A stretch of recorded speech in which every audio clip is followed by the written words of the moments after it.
Good evening, good morning, and good afternoon. If you were a part of my last live stream that I did using the Restream software, because I'm now streaming to both YouTube and Facebook, hopefully you should have noticed something a little bit different. The first thing is going to be is during that intro screen, there should have been some music that was playing this time, whereas in last time it wasn't. And when I went back and watched the stream, I noticed how echoey I sound no matter where I was, unless I was standing in front of the shotgun mic over here. And that is me going through the technical difficulties of learning how to use new software. If anybody's not familiar with Restream, it's just a streaming software that allows you to broadcast a stream to multiple platforms. And they have a studio within the browser. And when I did my first stream, that's what I did. I used that studio.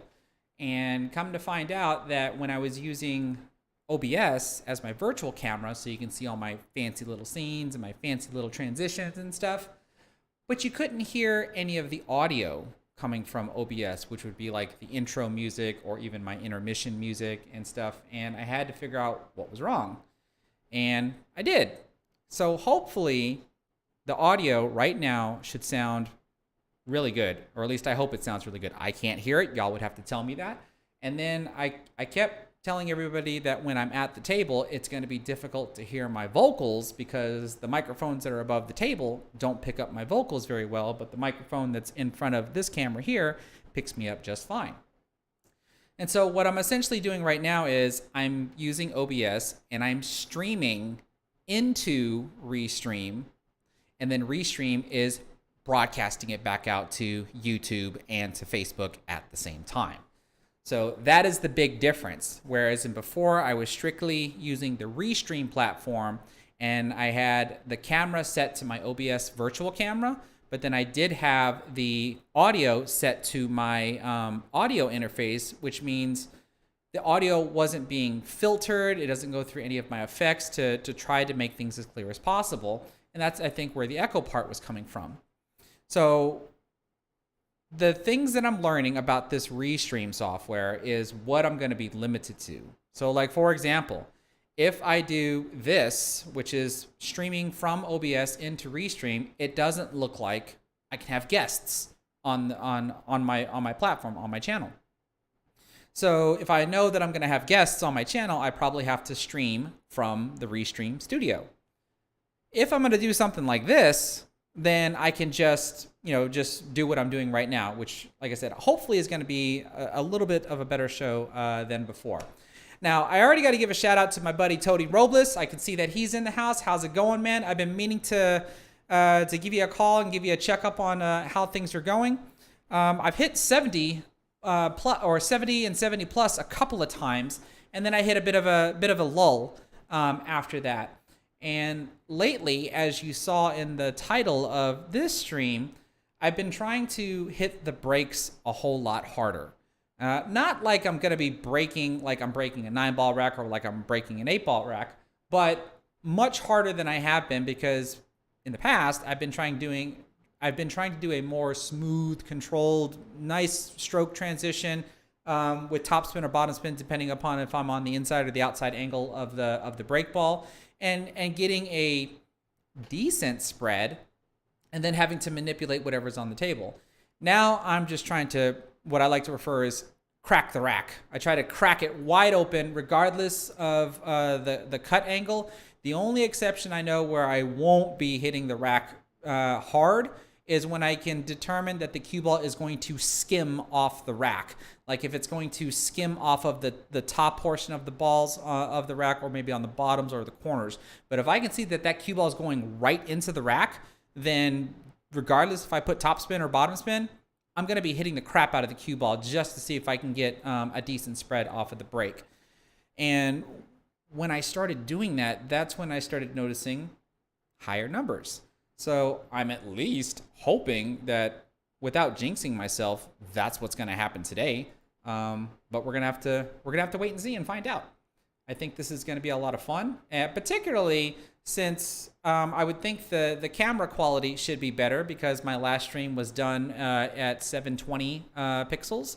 Now I'm back to 1920 by 1080 because this camera here is no longer my laptop camera. I finally hooked up my third web camera that I normally, when I'm making a recorded video, this web camera here is going to be the webcam that I have on the floor whenever I need to record a floor angle. But since I'm not doing any type of recorded videos, I can have it be a face cam. So now I can actually take this camera off and show you around the pool room and stuff. And so like I've done this before where I've shown off the audio interface that I have everything hooked up to, you know, to be able to show my wires and stuff.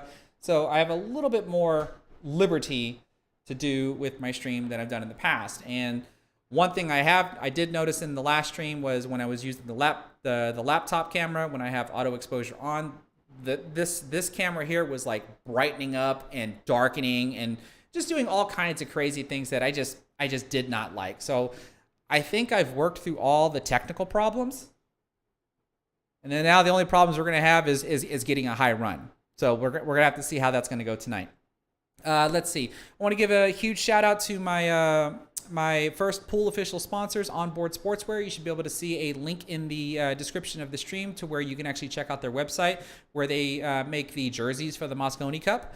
But they also make plenty of other types of jerseys and mid-layer jackets, and I actually have a discount code with them. So if you decide to shop on their website and you want to buy something from them, be sure to use the discount code LilChris10 in all caps, and you'll get 10% off of your purchase. Now, without further ado, I do want to go down the line and see who all's in here. Let's see. I see Tony Sinclair, good evening. Joseph Somerville, Bob Henson, Bryant from Corner 4 Billiards, how's it going, bud? Eves, how's it going? Trevor Simpson, what's going on? Hector Montalvo Jr. from Facebook, and that's another thing. Since I am streaming streaming to Facebook and YouTube at the same time, if you're on Facebook, please consider sharing your stream to your favorite pool groups or anything. And then even on YouTube, go ahead and share the stream, and then be sure to give this stream a thumbs up. It really does help me out and allow hopefully other people to be able to discover the stream while I'm streaming, and then possibly be able to discover the stream after I'm done. Ron Johnson, what's going on, man? We still got some more catching up to do.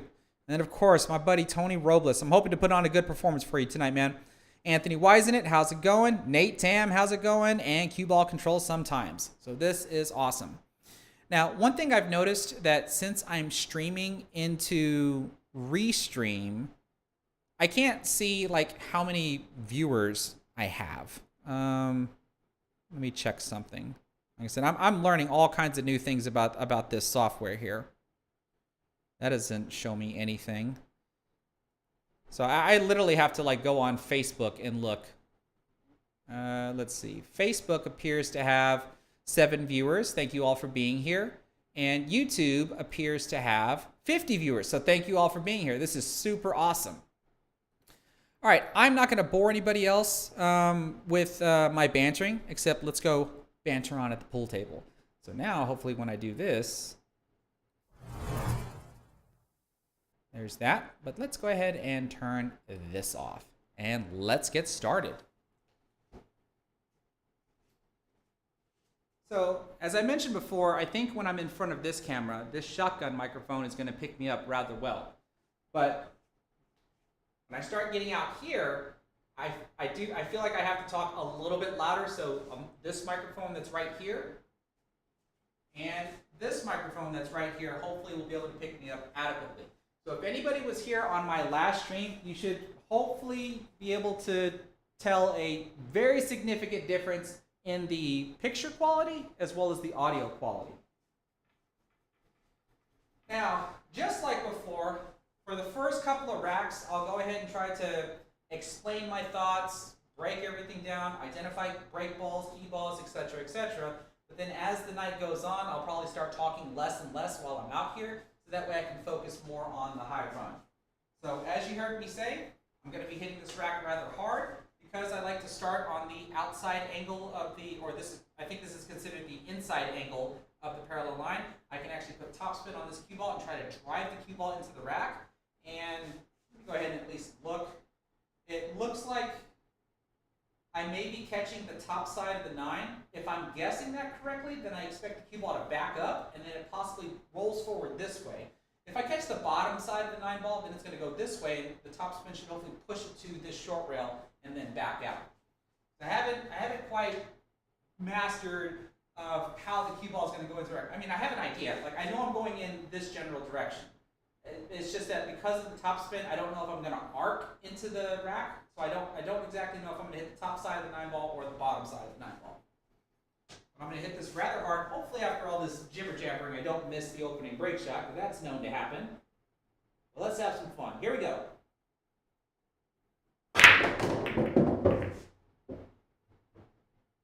So we saw the cue ball go up, so that means I had to have hit the bottom side of the 9 ball. Fairly decent break. Now, one problem I'm already seeing is identifying a break ball, because I don't have a nice classic break ball sitting out here somewhere. I might be able to turn one of these 3 into a break ball if I solve the puzzle correctly. But because I'm way down here, and I generally don't like to start down here, I'm gonna just go ahead and start by shooting the 7 to the side so I can have position for the 15 to kind of get myself into the rack before I really start dissecting what I think I'm going to do.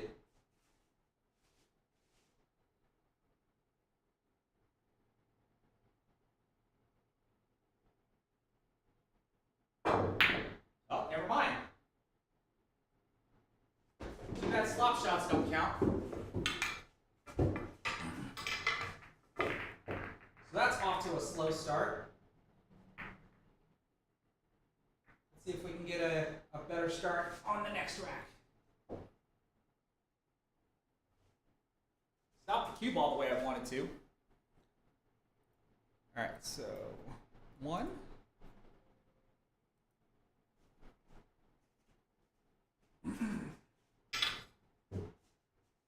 Another thing I could do when I'm doing this opening shot that I've toyed around with, I think this is kind of known as the Thorsten Holman break, where I draw into the rack, and because I hit it so hard, the cue ball draws all the way back up here and then comes back down. So I'll go ahead and give that a try too. Extreme draw, hit the rack hard, or hit this shot hard and hit the rack hard.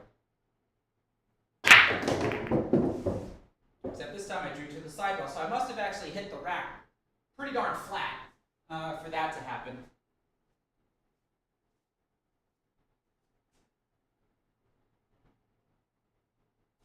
So it's kind of the same thing. And this is what I meant by aggressive breaks with a little luck.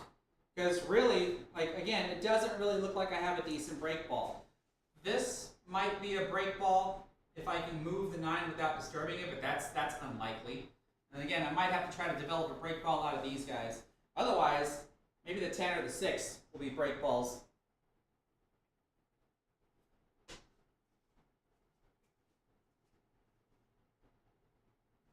Let's see here. I think we're going to go ahead and play a stop shot on the 5, because that's going to give me a shot at the 7.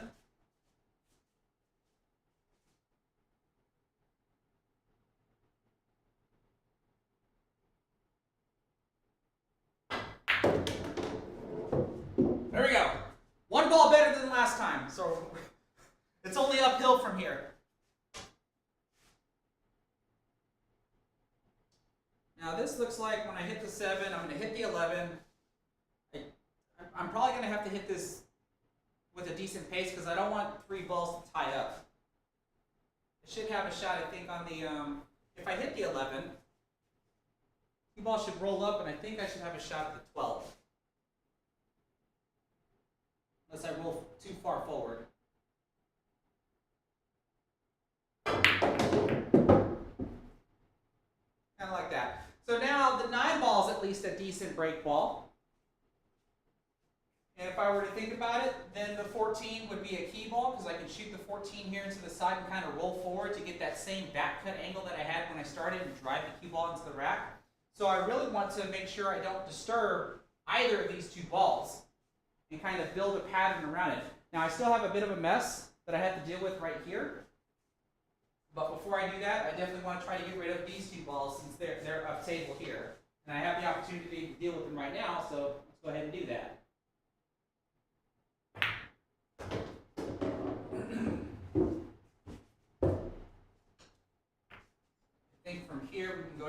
shape on the 12. That's going to allow us to, can I make that 8 or is the 2 ball in my way?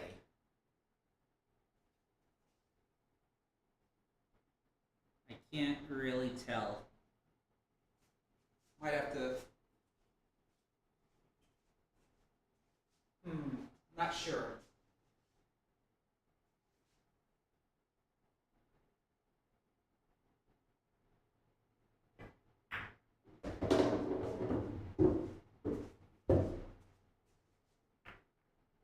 Now, the more I think about it, the more I wish I would have gotten in a position like this. That way I can shoot the cue ball, or shoot the 12 in and drive the cue ball into this to try to open this up.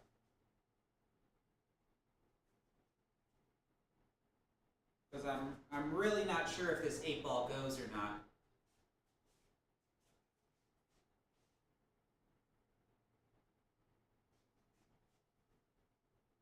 I think I'm going to follow forward for the 11.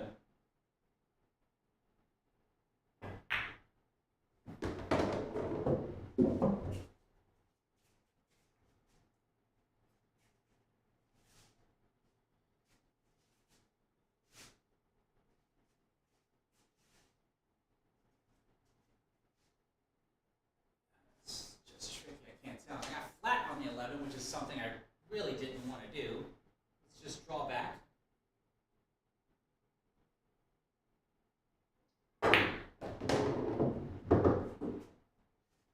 And I might as well go for it. Might as well go for it. Let's see if I can make this 8 ball. Question is though, what the heck am I shooting next? I know I'm going to hit the 2.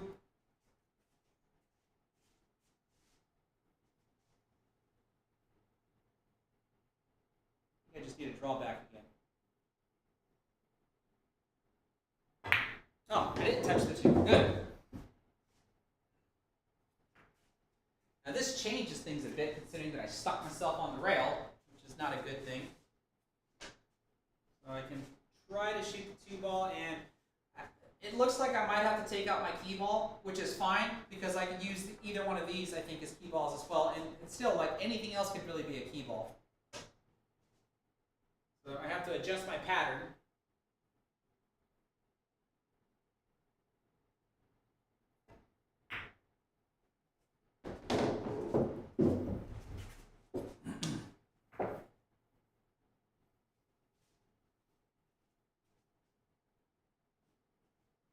I'm just going to play a stop shot here.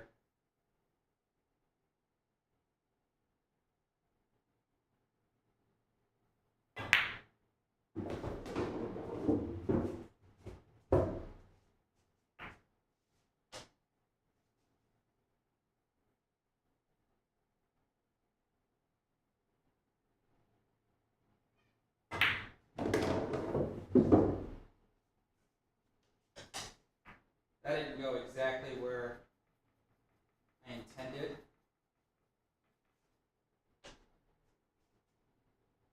was hoping to really get like right here, because then my options are plentiful. Shooting this guy, because when you get down to your last couple of balls, you really want to try to minimize your cue ball movement, because getting the, like right here, like this is the best angle for me to shoot the 9 ball right now. So I would kind of wish that these balls weren't here. But I have to figure out, how do I get back here using these last 3 balls?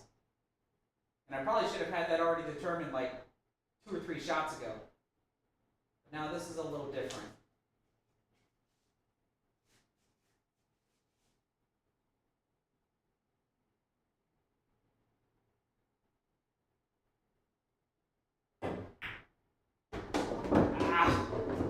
That was supposed to go up table, come back down, get position on the 10. So I don't get that point. Just pull this out. There's 4 left on the table, so that's an 11.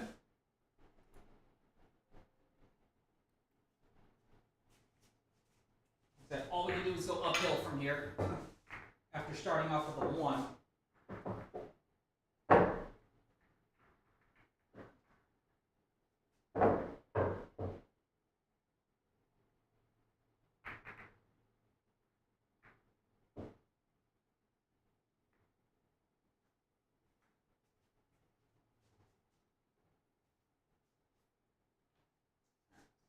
again.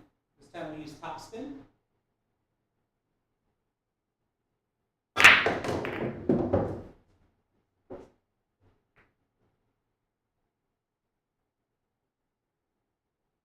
Okay, so this is a pretty decent break, I think. Looks like the 2 ball is going to be maybe my break ball for the next rack. That means the 7 ball could possibly be a key ball. I'm in a position where I can go ahead and deal with these up table balls, so I think that's what I'm going to go ahead and do.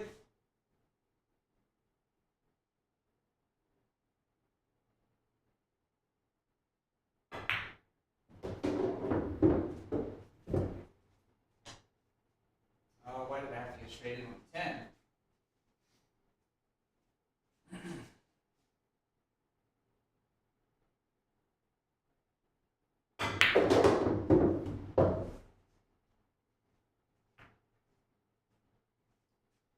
All right. So let's see. There's a couple of ways we can pick this apart. I kind of want to prioritize this area here, which means shoot this ball.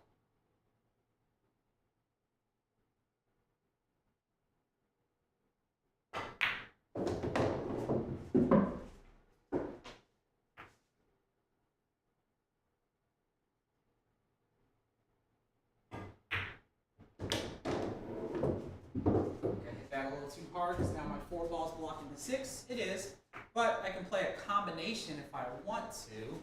But why play a combination when I have balls that I can just shoot into pockets? Don't make the out harder than it needs to be, right? Actually, let's play the 9 to get position on the 5. From the 5 to try to get position for the 6.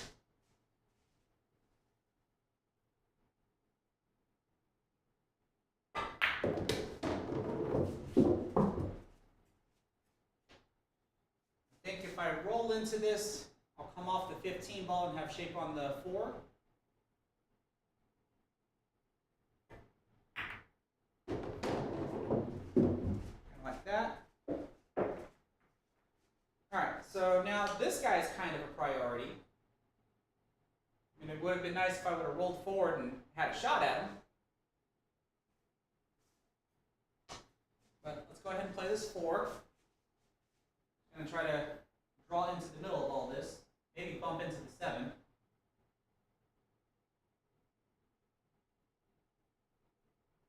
Oh, never mind.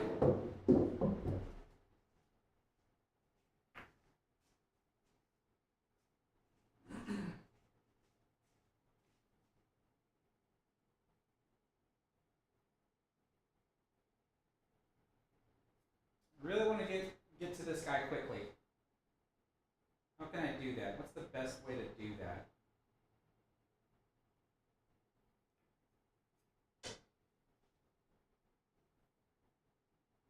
I think I have a route.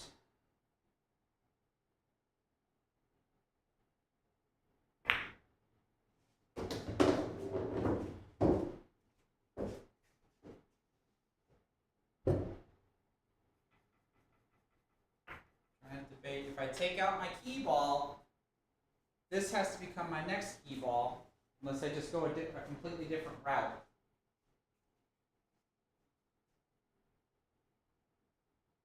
I might be able to try this. This is a little more of a precise shot.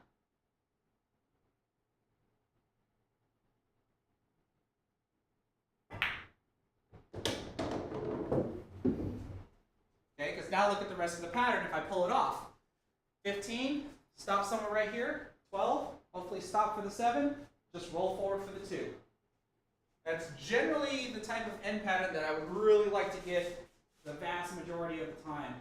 Now, actually, stopping is not a good idea because here's the straight in. So I really need to draw back. Hopefully I don't get hooked behind the 2.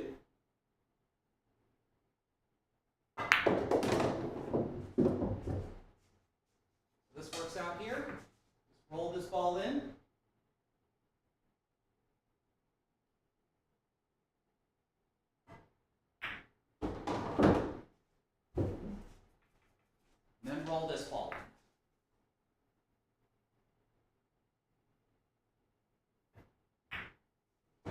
There we go. Now when I decide, am I going to hit this shot with top spin or bottom spin? First I'm going to determine that when I get there. And then I'm going to hit it. I'm not going to gracefully hit it, I'm just going to hit it. And then see what kind of luck I get off of this. That's 14.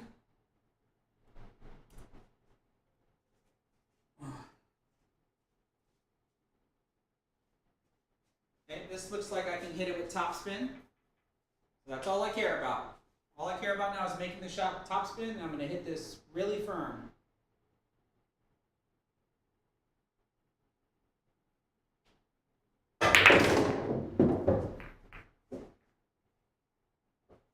In the past, I wouldn't hit the brake that hard, and look at this. Like, this looks really good.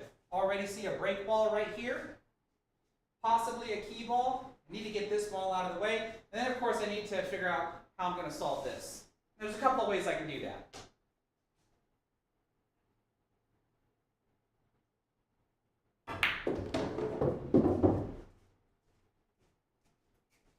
So let's see, I might be able to do it right now. If I shoot the 3 and come off the rail and go into these. Now I might disturb my brake ball, that might be okay. But in case things go wrong, I have this 15 ball as an insurance shot.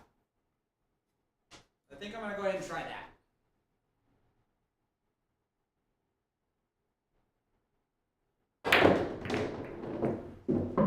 So I disturbed it, but it's no big deal. It's still a good brake ball. And now all I got to do is solve this. Question is do I want to try to solve it right now? I don't think I do. Because I don't have an insurance shot.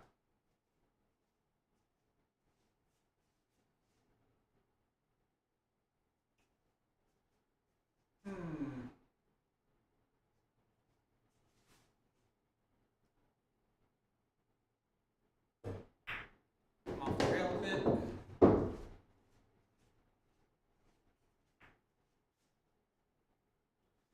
So if I were to try to come off the 5 into them, see there's no real insurance shot because I have to be very specific how I come into these.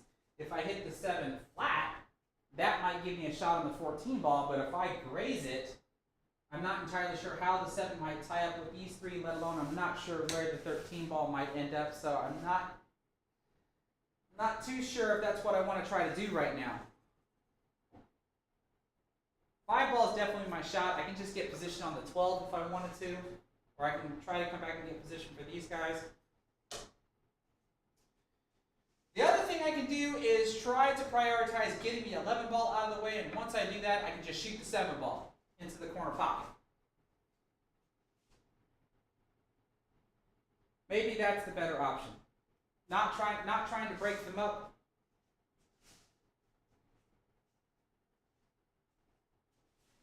But prioritize getting the 11 ball out of the way. Maybe that's the better option.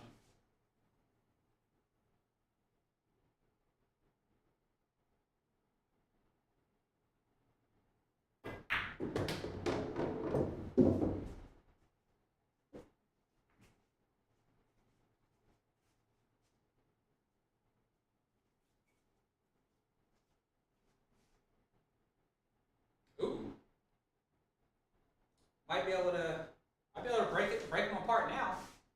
Since I have shape on the 4 ball. I played shape for the 12, but I have shape for the 6 and I have shape for the 4. Don't want to shoot the 1, that's my break ball. Shoot the 4 into the side and come into it this way. That'll leave my 12 as a backup shot. Possibly the 11 as a backup shot. This might actually be decent.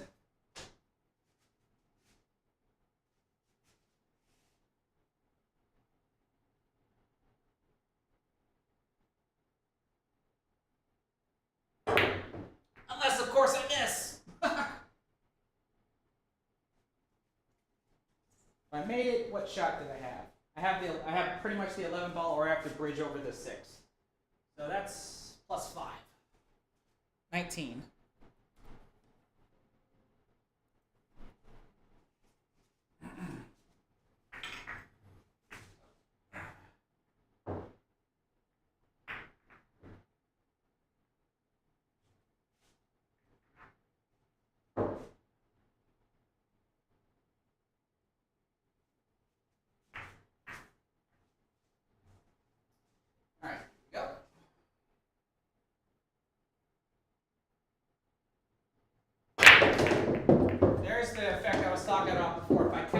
top side of a ball in the rack, that's the effect that you would see.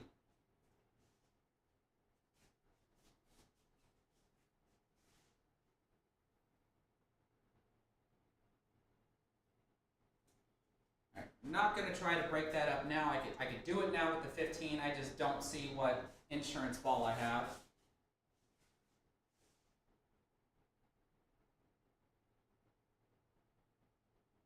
Especially at the angle that I would be approaching the shot at. What do I want to do?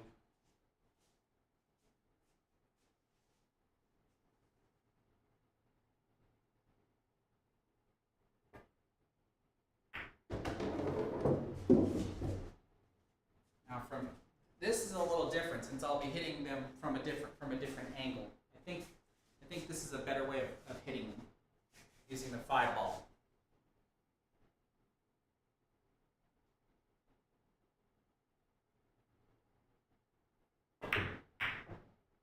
Unless of course I miss. Ah.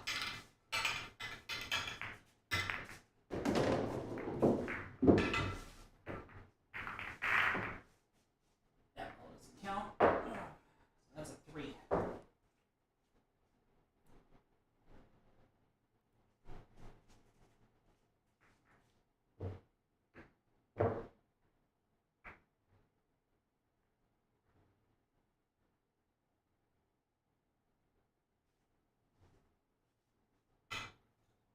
I'll be doing different types of breaks. I won't always just be doing the side break. I try to practice other ones.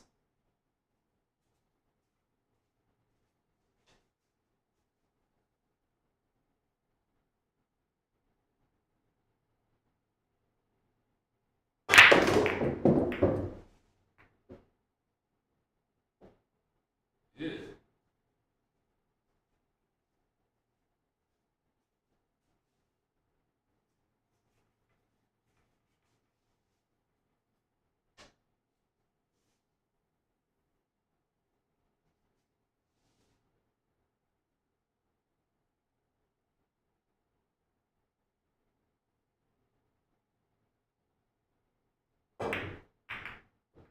Oh, goodness gracious.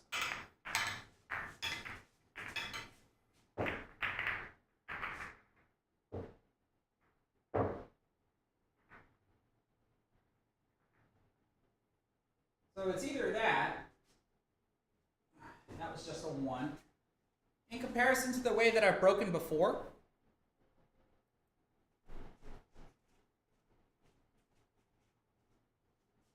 this is how I would do it before. A little bit more smoother.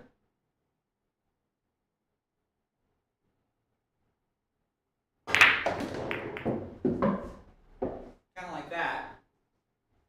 Which is okay. I mean, it's not like there's anything wrong with it, but I'm usually always guaranteed a mess there.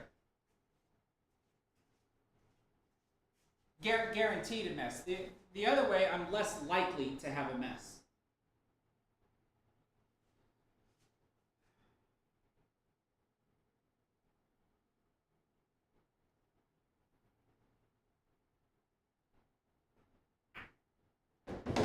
Hence, aggressive breaks with a little bit of luck.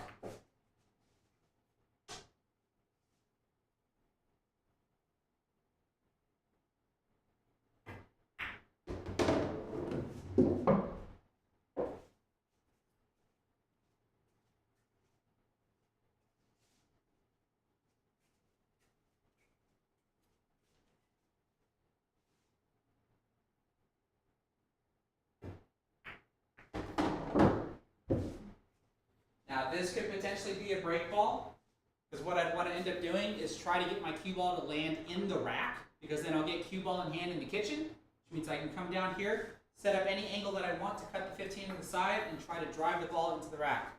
But I'm going to try to develop a better break ball if I can. But also, my 10 ball is also a break ball, it's just that I'm hitting the very bottom of the rack. But I'm still going to be trying to manufacture a better break ball than this.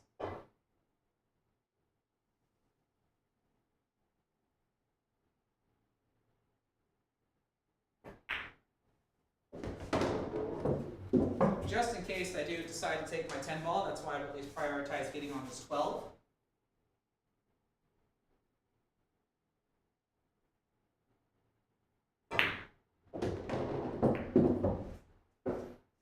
Kind of accidentally manufactured a break ball there, but I also don't have a shot. Well, I'm going to end up taking this ball out.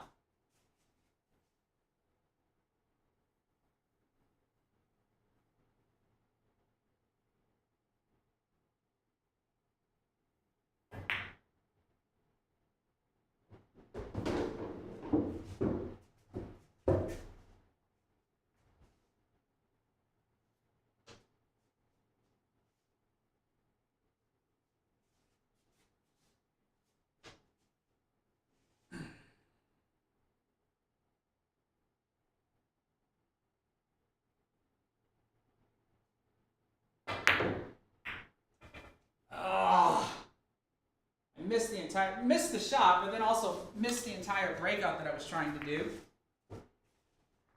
So 3, 6, 8, that's a 7.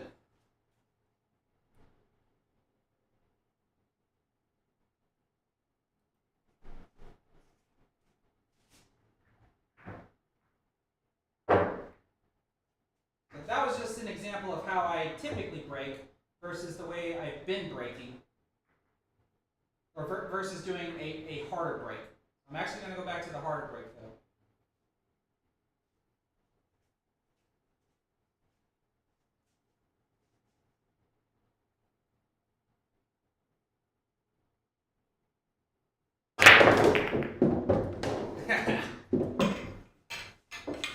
Now, if anybody's new, I don't count zeros. I just pretty much start over. But if I make the break ball and don't make the next shot, I will count the 1.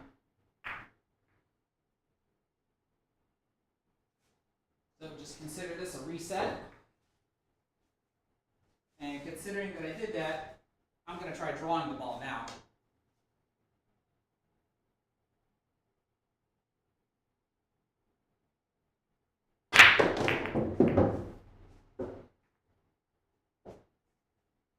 Yeesh. All right.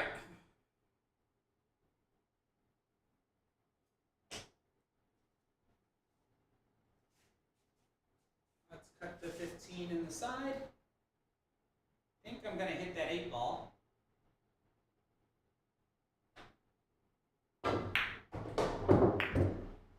Or hit those from behind.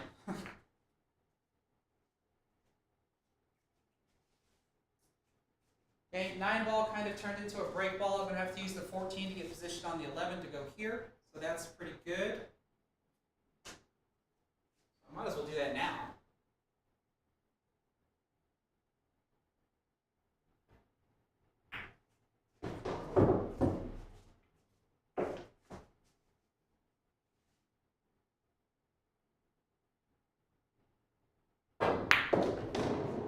Didn't really want to draw the ball like I did, so that was a little mistake.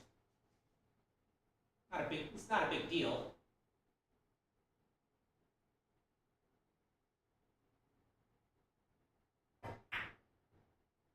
Whoops. Did not want to do that. So now maybe I have to use my 4 ball.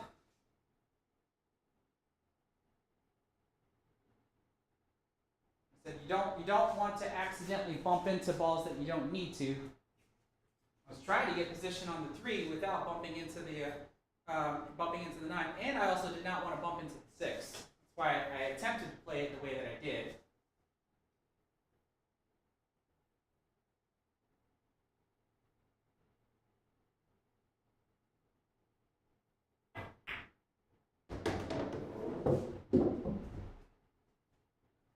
This allows me to deal with some of the up table balls here.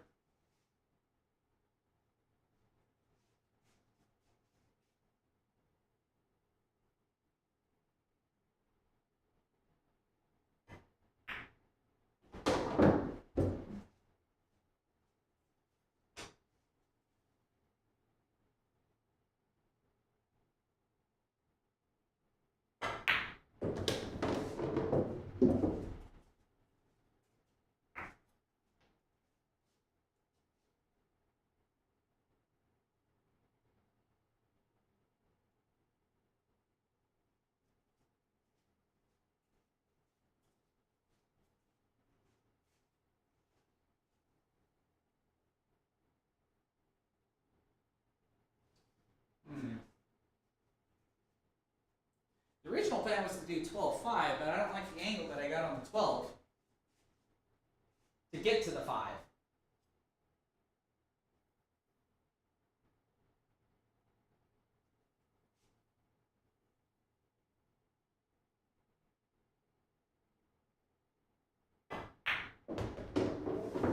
See, that was a terrible idea. I tried to hold it for the 5. I'm gonna have to shoot it anyway.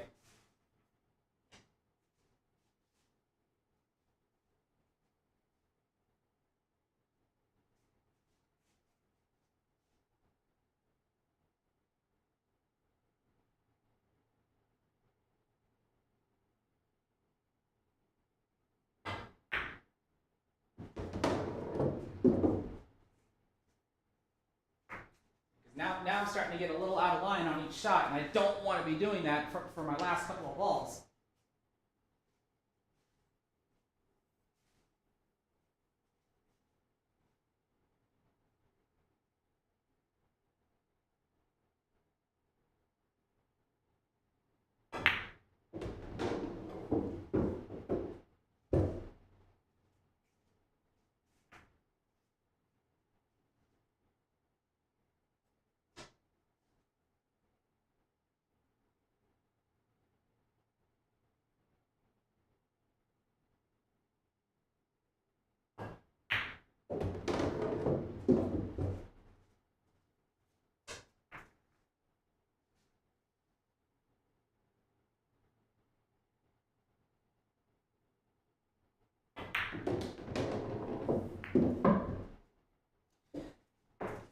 Not the ideal position, but I can definitely make this work.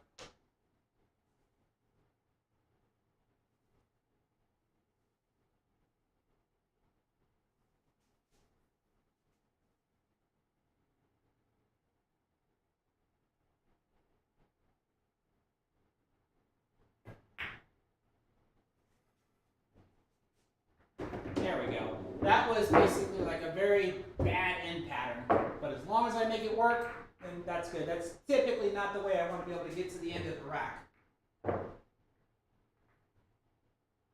I mean, the priority is getting to the end of the rack, but there was a lot of straight pull principles that I wasn't really following in order to do that. So now here, this is a little different because I'm running into the top of the rack, so I'm not necessarily going to be hitting this one hard. If I was running into the middle of the rack, I'd probably hit this a lot harder than what I'm about to do now.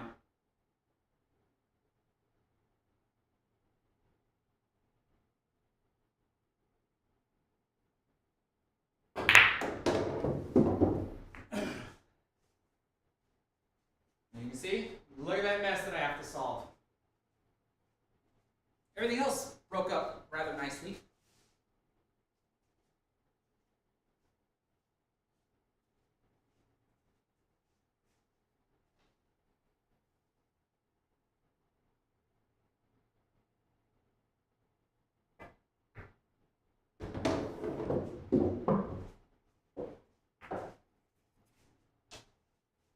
So I haven't really decided what's going to be a break ball. The 15 ball looks good if I really wanted to go ahead and pick one now. But I'm more concerned about solving this.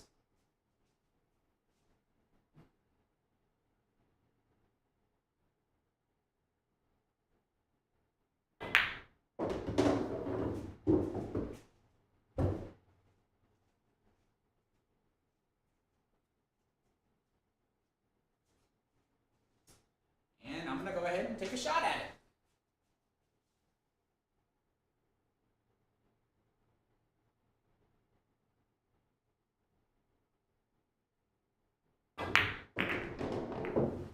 And look at the 6 ball. 6 ball's really nice now. 7 ball becomes a nice key ball. So this looks good. So now I gotta pay very close attention to my end pattern.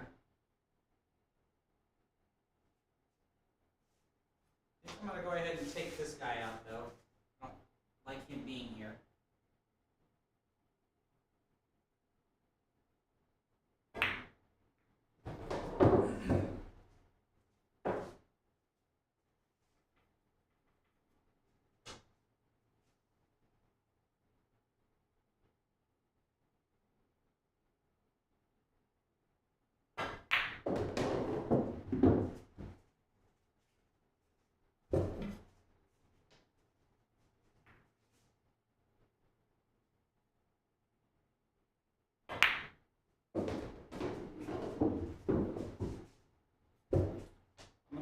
combo the 3-ball in.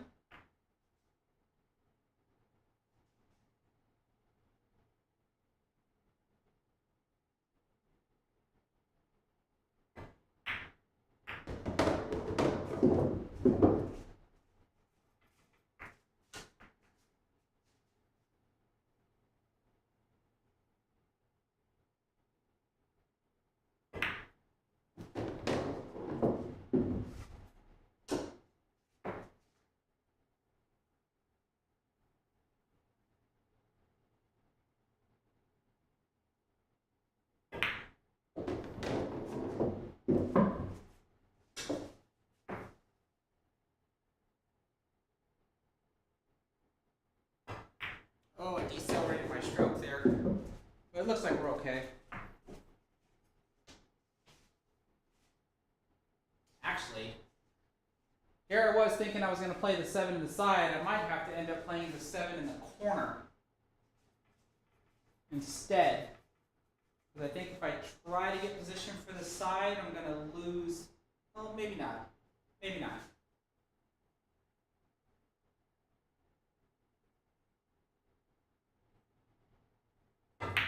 Yeah, okay. I should have hit that harder though. But that's okay.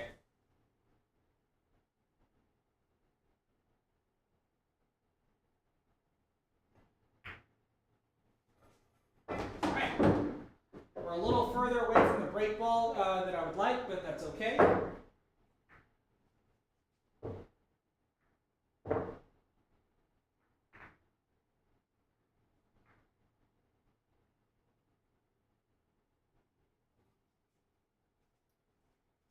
So I think here we'll be drawing into the rack. Oh yeah, definitely. Definitely drawing into the rack.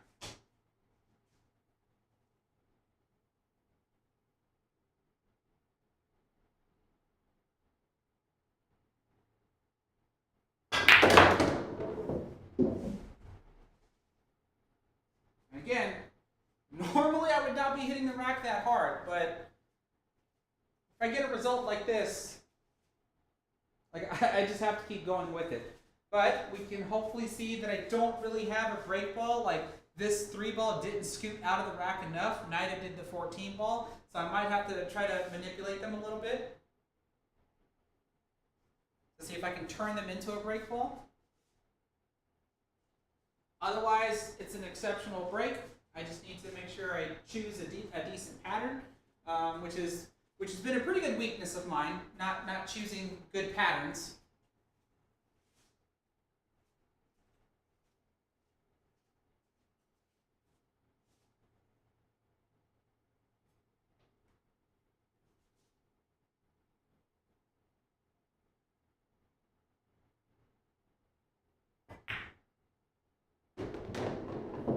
Now, I at least bumped the 14 out of the rack line. I don't know if anybody can see, but I have a rack outline, and the 14 ball is now out of it. It's just that I'll be hitting the very bottom of the rack if I do that.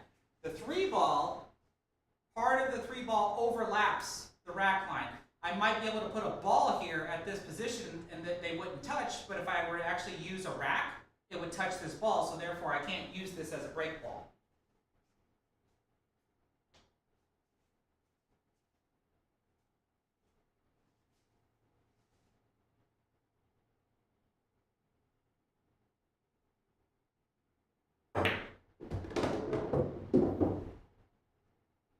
Certainly didn't want to bump into that 3-ball and push it into the rack. That would have been bad. Now I need to deal with that, and this is kind of a priority as well. This is not too terrible. This is more troublesome than that 12-ball, I would say.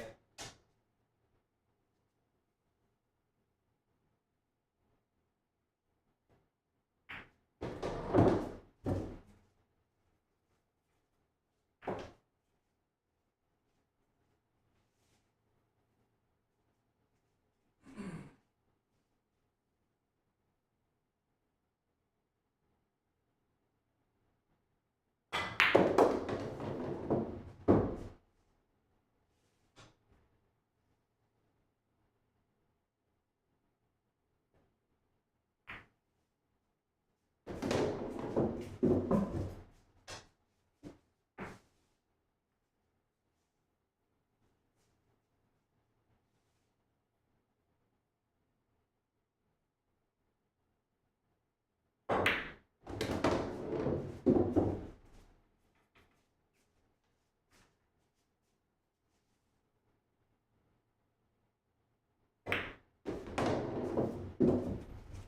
so I've cleaned up this area quite nicely.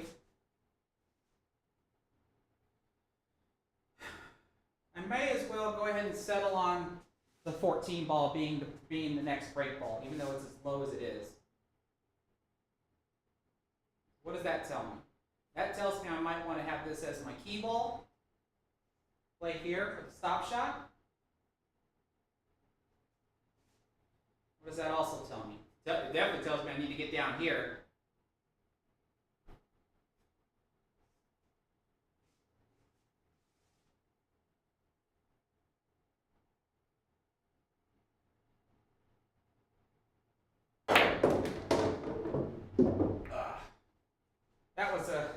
That was a little lucky.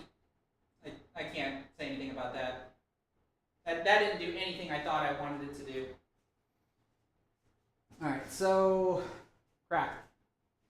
Question becomes, what kind of shots do I want to start taking here?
Look and see where straight in is. I gotta get pretty close to there since I'm already heading in that direction.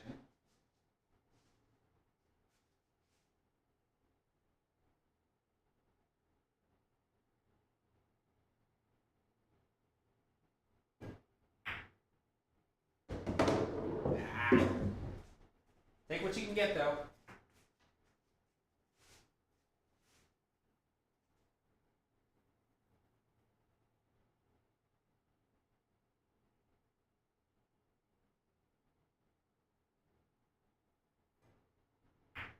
Uh-oh. Okay, never mind. I thought I was going to run right into the point.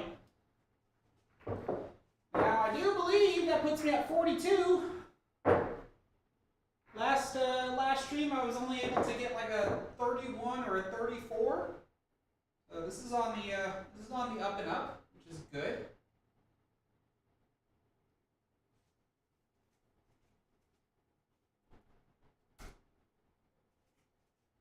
All right, now this ought to be fun. This is pretty darn close to the rack here.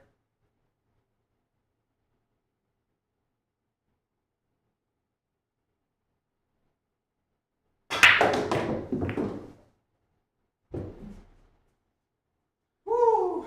Tony Robles taught me that one. Since I was shooting this way, I hit that with bottom right, so that way when I draw to the side rail, I spin back this way like you saw. Alright, so that was good. 12 ball is looking like a break ball. 8 ball would be the key ball. Like I said, all I'm doing is trying to rinse and repeat. As long as I can keep adhering to the principles of solving straight pull racks. And of course, cue ball control is going to be a thing.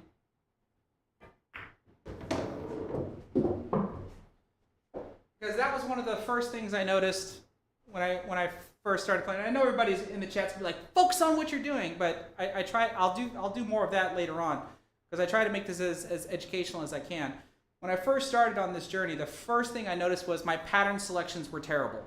And I was also playing straight pull like I would 9-ball by maneuvering my cue ball around.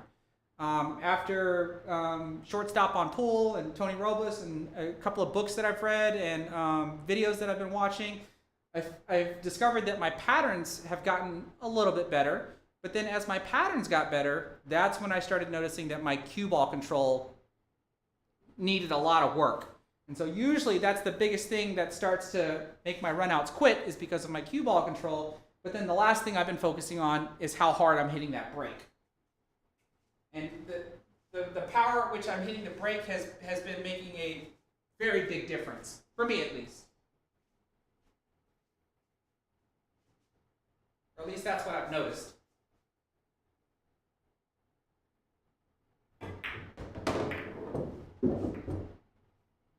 So now the 11 ball is a break ball, and the whole rack is solved. So now I just have to pick a decent pattern. Try to minimize my cue ball movement, which means I should be taking like one easy shot after another, and just try not to complicate things, which means my cue ball control has to be on par. If it's not, well then that's what makes things more difficult than they should be.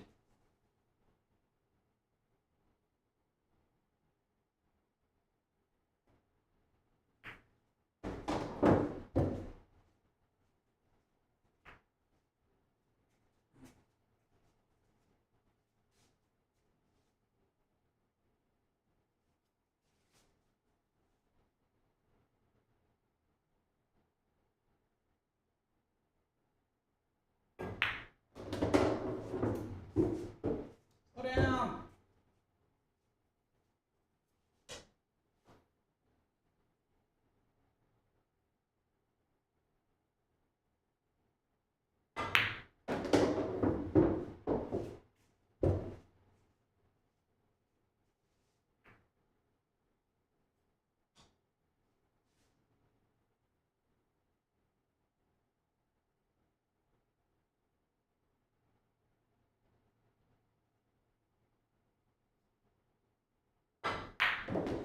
That shot scared the crap out of me.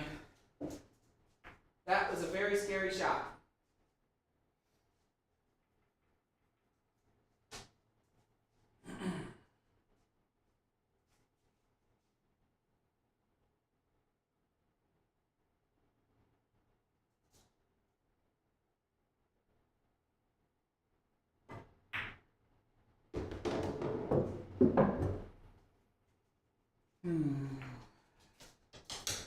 Alright, I gotta take out my key ball, which is no big deal because I have other key balls, like the 13 ball is a key ball.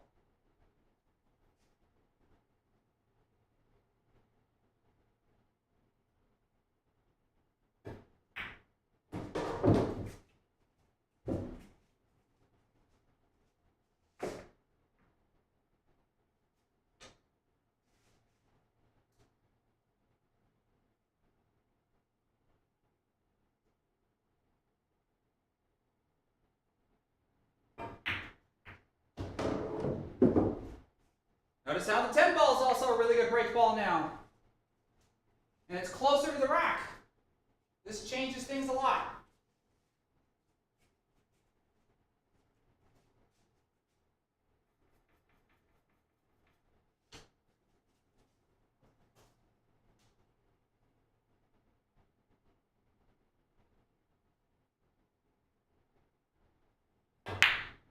Ah, come on!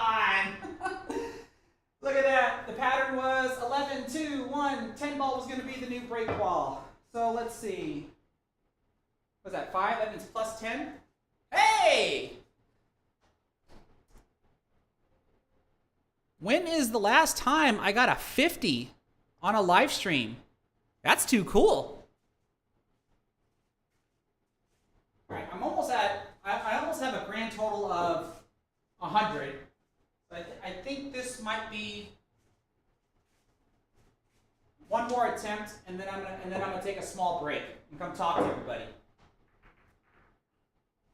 Oh, I cannot believe I bobbled that ball.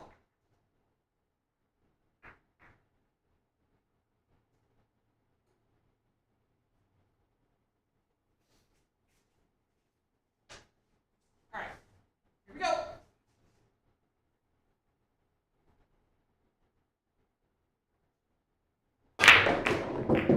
Look at that. Do you see how the cue ball comes back and then the spin finally takes effect and pushes the cue ball forward? This is much better. Look at all these break balls I have as options. This is a much better start, I think. I need to make sure I look first. And actually, it looks like looks like my opening shot is to take out a break ball. But then I got the 7 and the 4. This is a much better start. I like this start. But I don't blow this.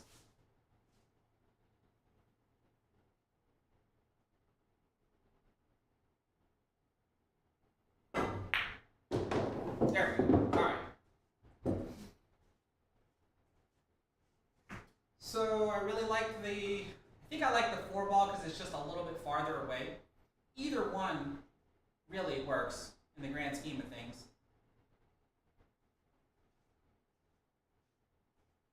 So the more I think about this though, let's get that 12 ball out. So let's get a little bit closer.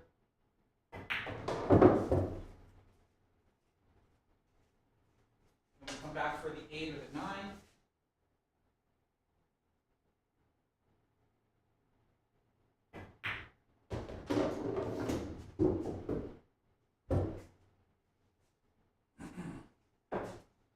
I get the 5 ball out of the way, that'll open up the 3.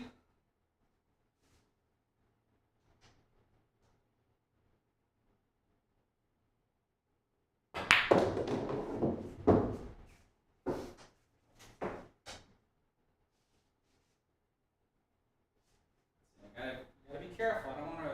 I think I want to bump into the 14, but nothing else.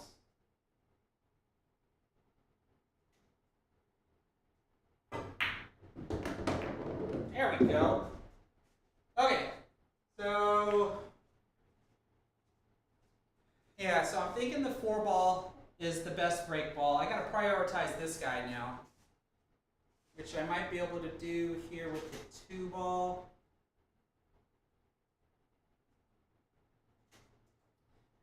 And this doesn't even have to be a key ball anymore. The 14 ball can be a key ball because I can 2-rail around the 4 to get back in break position. Now, seeing this as a priority, this would be the best ball to get on this ball with less movement. So I think that's what I'm going to try.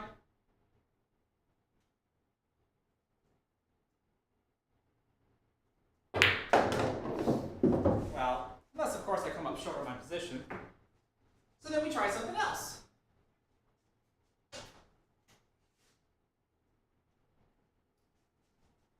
This maybe.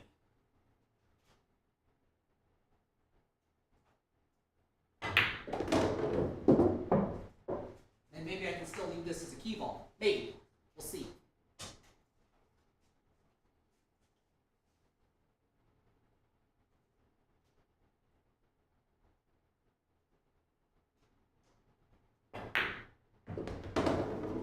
Slow down. Wow, I didn't think I hit you that hard.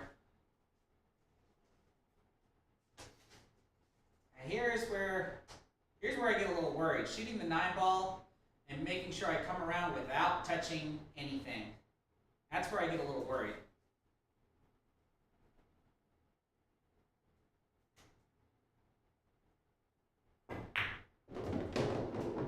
There we go.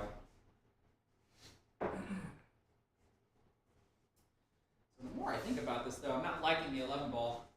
I'm not liking the 11 ball because there's no real good ball to get me up here to shoot this guy. So I'm thinking I might take him out.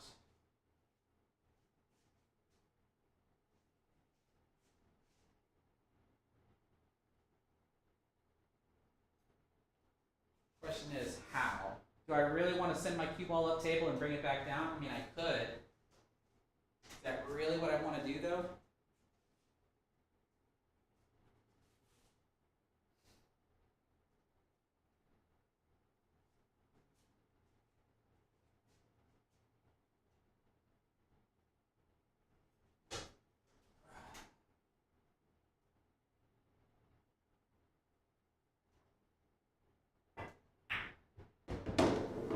Finally saw this. Slow down.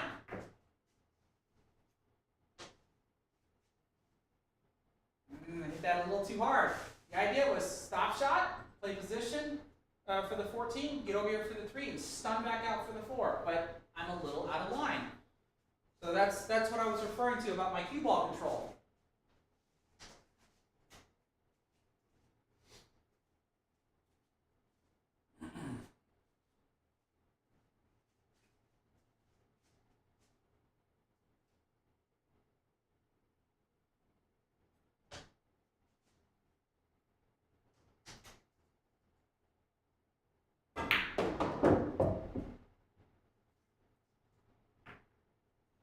I had a lot of options there, right? If I end up short, I got the 3 ball. If I end up perfect like I am now, I got the 14 ball.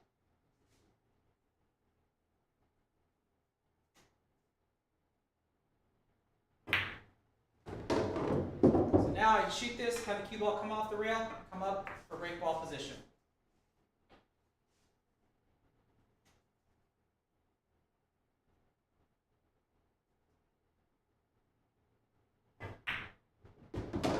Get up here, come on.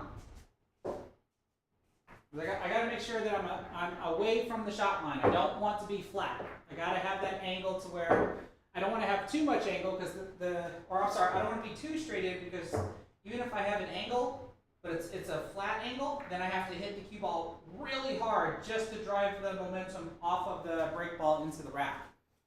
But I also don't want to have too thin of a cut shot because then the cut shot's just difficult. This is okay, so I can try to power draw this into the rack.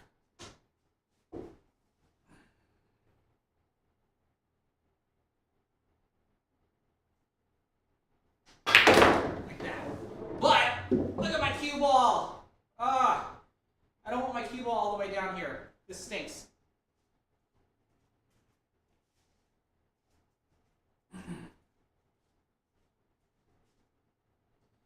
Oh, I gotta come with it. We can make the 13 ball maybe, unless there's just a dead ball sitting around that I can't see.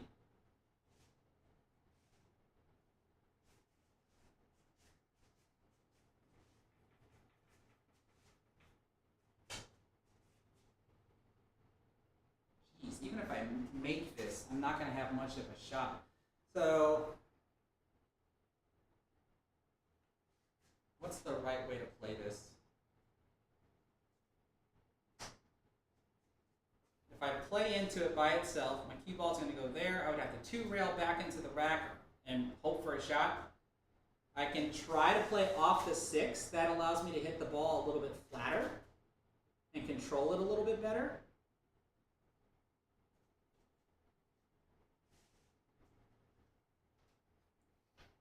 Let's just go ahead and pocket the ball.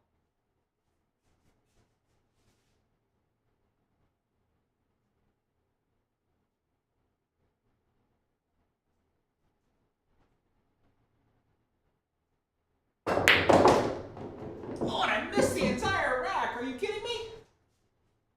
Wow.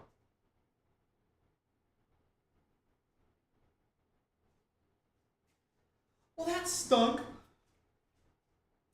These two are frozen. I might be able to get that 6 ball to go in, but I gotta get a ball down there to hit it, right?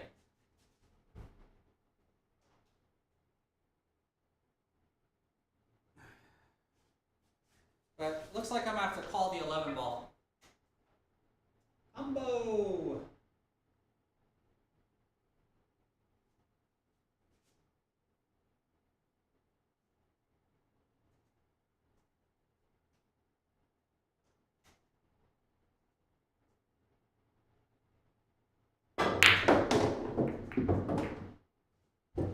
Ooh, I'm trying to keep this rack alive.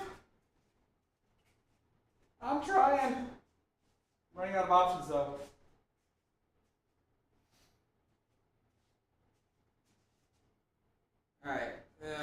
Man.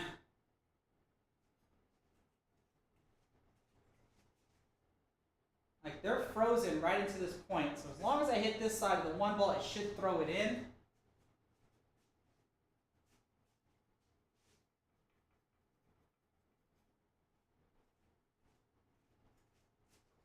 I almost feel compelled to do it right now. 2, 12, 1, 6. That way this ball's a backup ball, and all this stuff is solved. Because it has to be done. I don't see any other way to do this. 6 ball.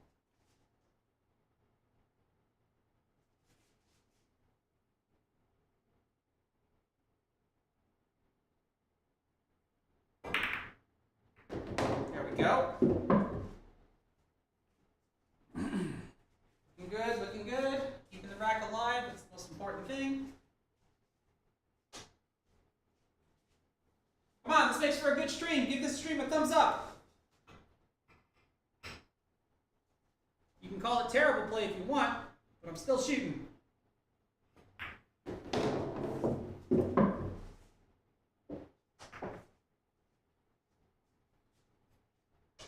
Now the question becomes, do I want to use the 12 or the 15 to try to open this up?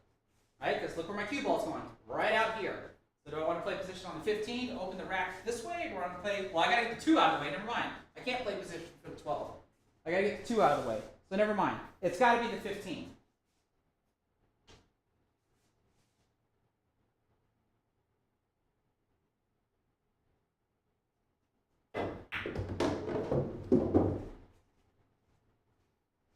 Alright, this makes or breaks this rack. Well, hang on a second. What's going to happen here? If I hit this ball, this is another thing I learned from Tony. If I hit this ball, I can see that I'm going to catch the bottom side of the 14. I think I'm going to catch the bottom side of the 14, which means my cue ball is going to go that way. That's going to push the 14 into the 9. The 9 is going to open the 8. 14 is probably going to hit the 7. I think that's right, but my cue ball is going to be down there. So I don't want my cue ball down there. I'm going to put some left spin to try to spin it out.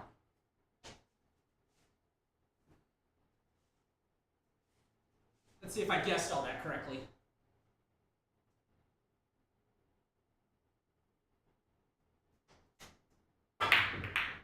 Oh, never mind. Go in, ball.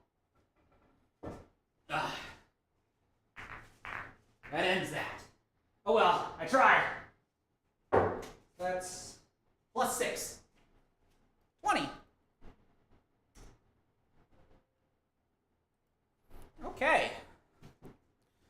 So from here, I can just turn this on. Hi, everybody. And let me turn this on because I've made some updates to this guy. Let's see if I can move him around a little bit, make him a little bit more presentable. Let's put him over here.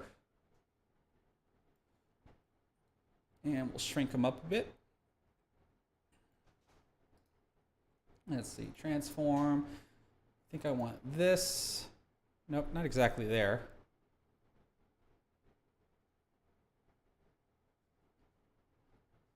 I think something like that.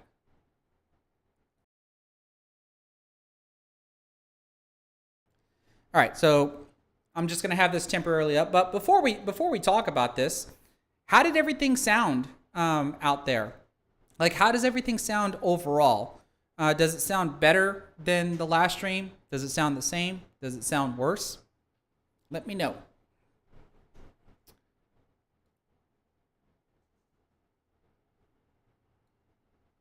Let's see here.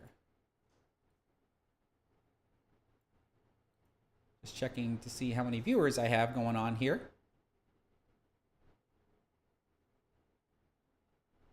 All right, this is awesome. Okay.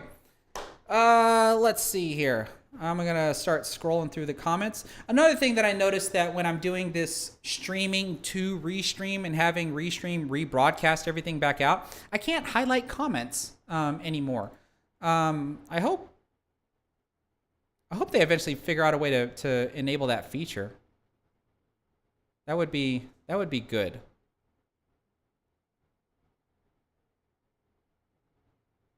And I see I have shortstop on pool. How's it going, Bob?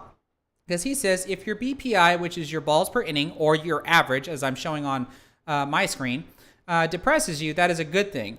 It should direct your attention to finding your failure points and begin working to correct them. So I addressed that a while back, to where even though my journey here is to score 100 points, and I kind of made that my focus when I first started, but then the more I kept on doing it, the more I started realizing that even though I want to be able to score 100 points in one inning, when I made this program and started really tracking everything, then I started focusing on, I want to have a better average, because I don't want to all of a sudden score 100 and then 1 year later I can't score 100 again. Because when you think about statistics, I would not want to have a bunch of performances where, like, kind of like what you're looking at right now. You know, I got into that fourth rack with the 52. So as the night carries on, if I don't get more rack 2s and 3s as the night goes on, in my opinion, it kind of invalidates that 52. It makes that 52 look lucky, in my opinion. Whereas if I get more second and third rack completions, and my average starts or staying steady above 14 or starts climbing, then that 52 looks a little bit more validating. It doesn't look like it was just a fluke. And that's where when I started coming to that realization, that's when I really started focusing on having a better average. And in turn, just like tonight, right? I started off struggling, and then all of a sudden, bam! I hit a decent run. So now, if I start struggling again, I want to hopefully struggle between, stopping in rack 2 or stopping in rack 3. I hope what I'm saying makes sense, because that goes along with what Shortstop on Pool was saying.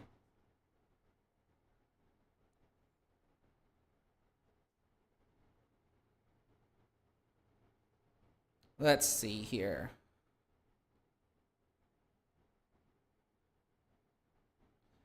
Loping CF, you're saying this is worse in terms of volume. I imagine you're talking about when I'm out at the table, which I'm not going to dispute that. That's been like that even before I started using Restream. But I have to imagine the way I sound right now should sound a lot better than what I sounded like last time when I'm here, or when I'm standing in front of the front camera. The volume wise should be not as good when I'm at the table, and I explained that earlier. So hopefully I'll eventually figure it all out. And in the grand scheme of things, I have to get out of my garage. Like, that's probably going to be the best way for me to actually make the sound be to the best of its ability. Because I don't want to put more microphones in here. I already have a total of 4 microphones around my garage, and my audio interface can only handle 4 microphones. And my equipment's not cheap. Right, so like I haven't even had this equipment for a year, so I think my annual investment for this year is already depleted. So it'll be just a matter of, where do I go from here? Do I buy a bigger audio interface and stick more microphones in here and blah blah blah to the point to where I sound like what I sound like right now when I'm out at the table, and I don't have to talk so loud, et cetera, et cetera. It's all been a work in progress, especially with the cameras, the lighting, et cetera, et cetera. Okay, so, but besides all that, it sounds like everything's good. I would imagine that the table sounds sound okay, and then of course I sound probably I probably sound a little faint when I'm out at the table. That's expected, but hopefully you can at least hear me. And then of course you should be able to hear me just fine. And then of course I think the picture quality should be a whole lot better now that I'm streaming back in at 1080p versus 720 like I was last time. Lou296, you're asking, why are you breaking like that? So I presume that you've never played straight pool, because that's what I'm playing. I'm not playing 9-ball, I'm not playing 8-ball, or I'm not playing rotation. This is 14-1 straight pool. And I'm playing by myself. So this is what we call a high run attempt at straight pool.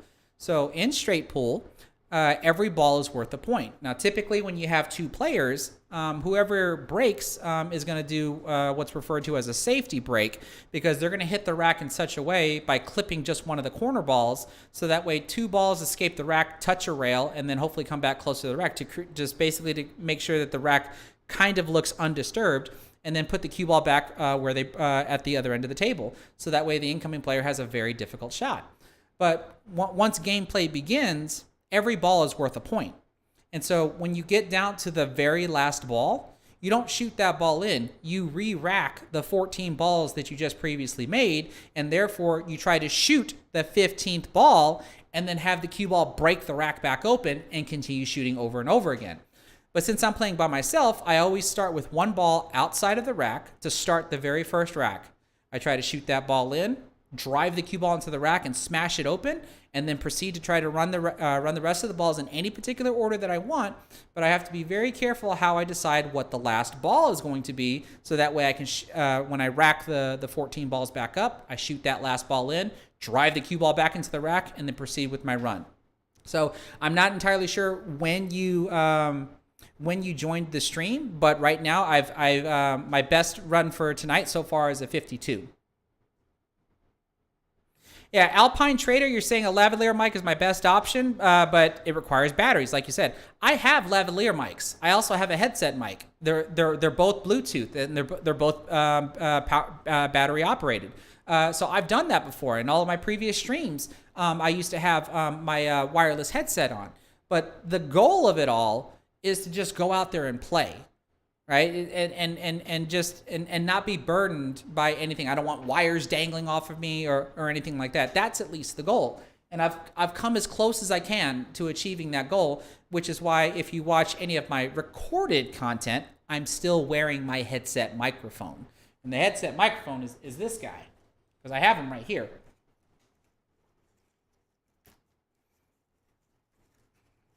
Let's see here. Why is the wires all tangled up? This guy. So, whoops. Here's the transceiver and the receiver. This one here would go into the audio interface that I have down below. And this one would be like clipped to my belt or something. And I would wear this like this. Right? So I have a microphone right next to my mouth. So this microphone would sound just as good as this, but it would be at the table. But then I'm only limited to however long the batteries are going to last on here.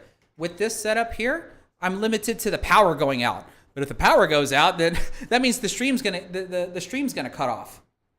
So at least this way allows me to stream a lot longer.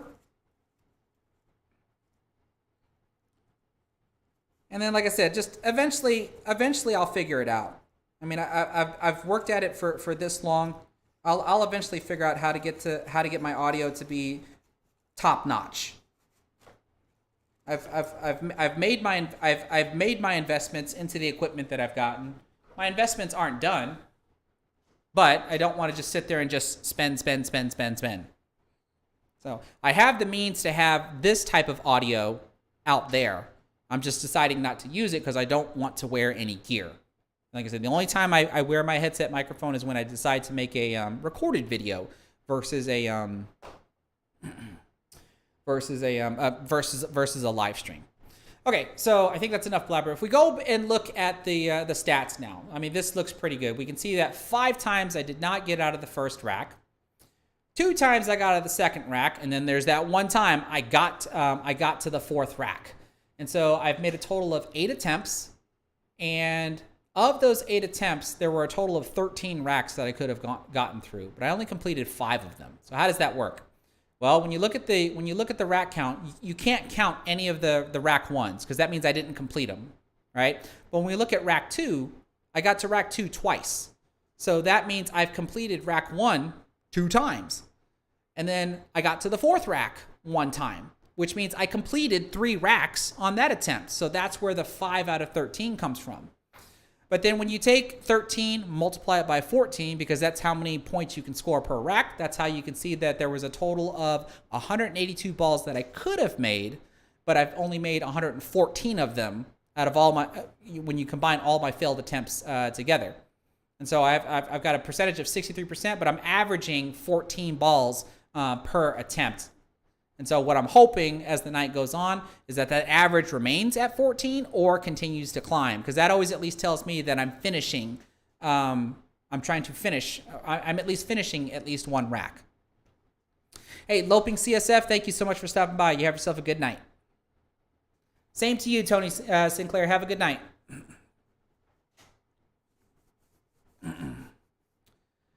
All right, let's see here.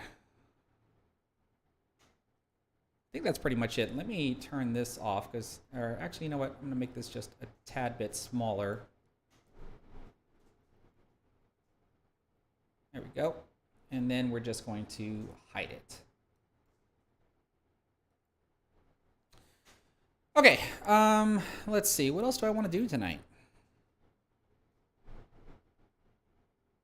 Mega Andy, I'd like to hit 100 too. I've been doing this for quite a long time, but it's one of those things to where, like, even after I hit 100, I'm not done, right? Because I have to feel validated. Like, I have to be able to come close to that 100 again. I can't just hit it once and then just quit, right? So I won't be done after I hit 100. I will try to incorporate other types of shows, like, you know, I might start playing the 9-ball Ghost again, or playing the 10-ball Ghost, or, you know, playing a different game in general.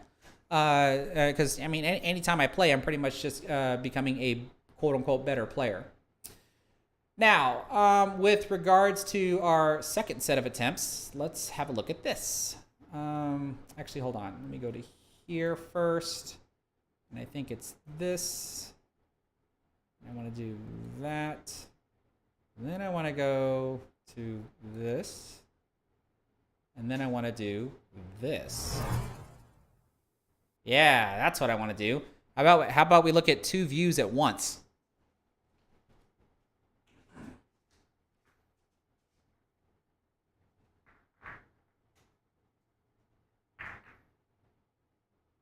Like I said, you get to see the type of investment that I put into my show.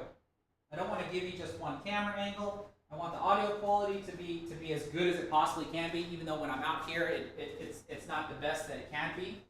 But I can give you multiple camera angles, etc., etc.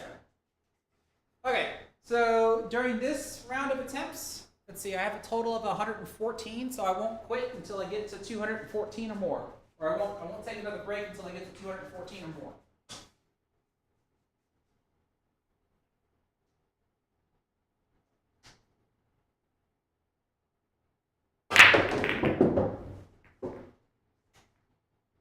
Like I said, my narration is going to get less and less the longer I go at this, because I want to try to really focus on getting my run. The fact that I got a 52 with all the narration that I did, I think is really good.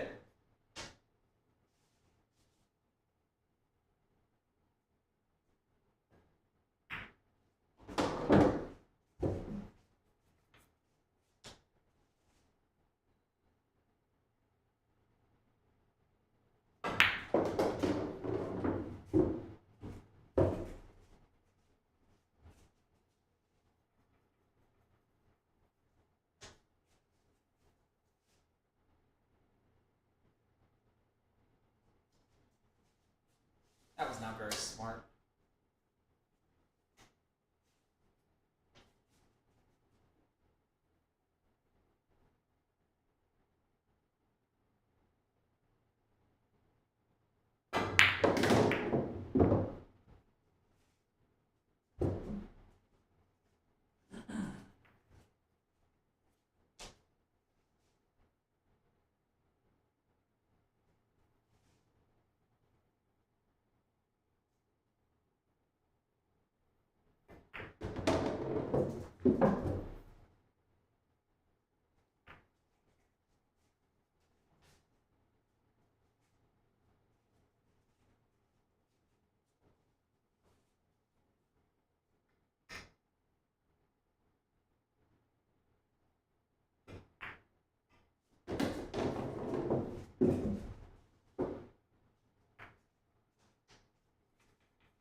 Shot.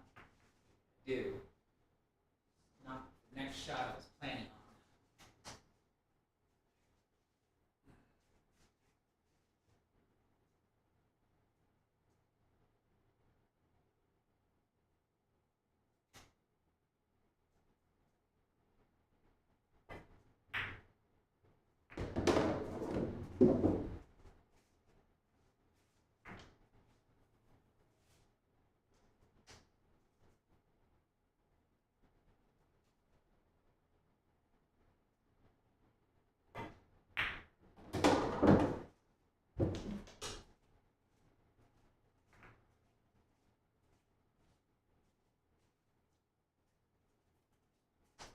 Currently made this a lot harder than it needs to be.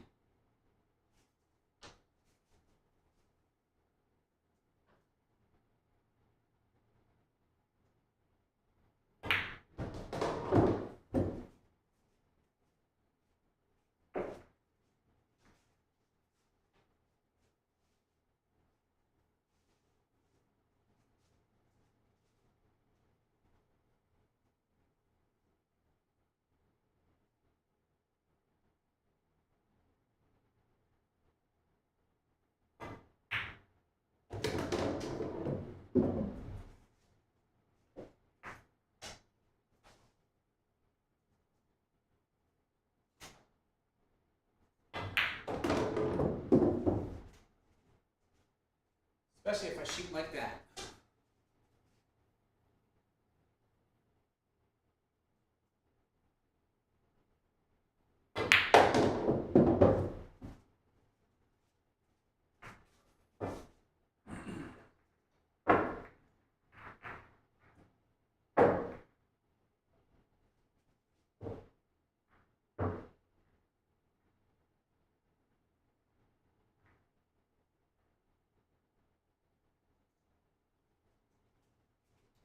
All right.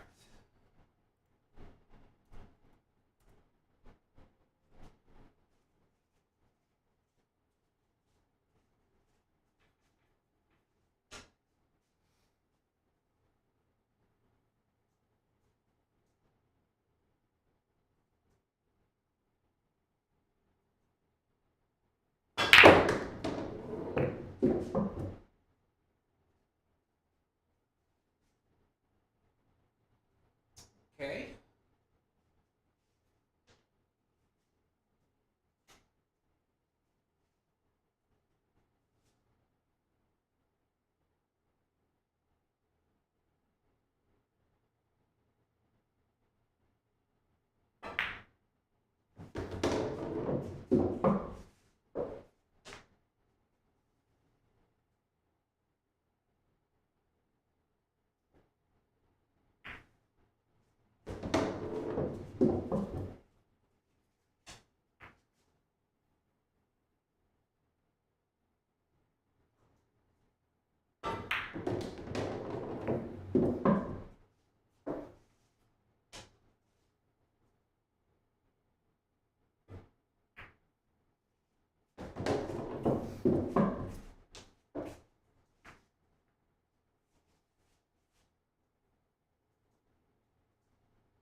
Ooh.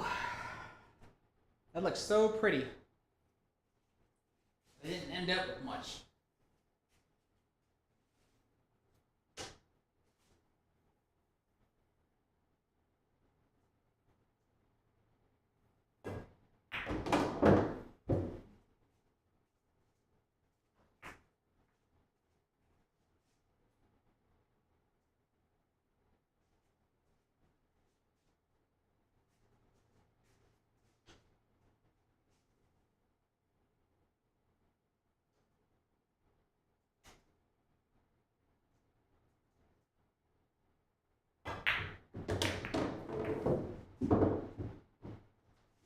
Oh, why'd you get so close?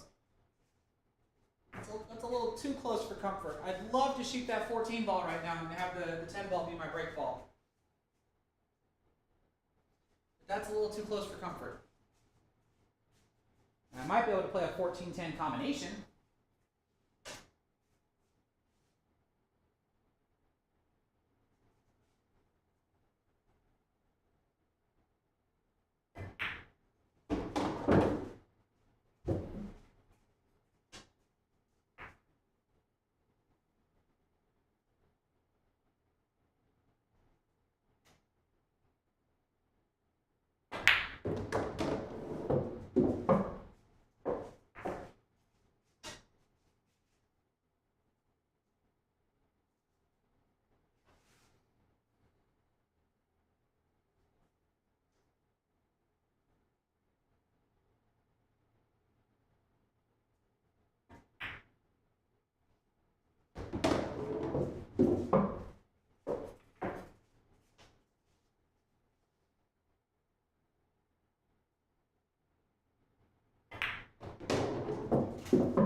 Seriously? Yeah, seriously? I should have thought about that a little bit more.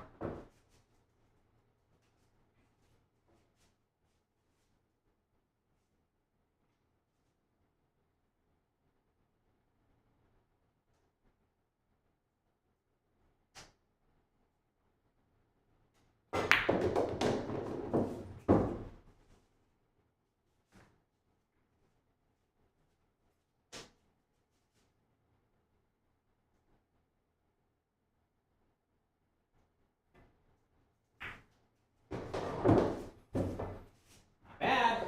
Not bad.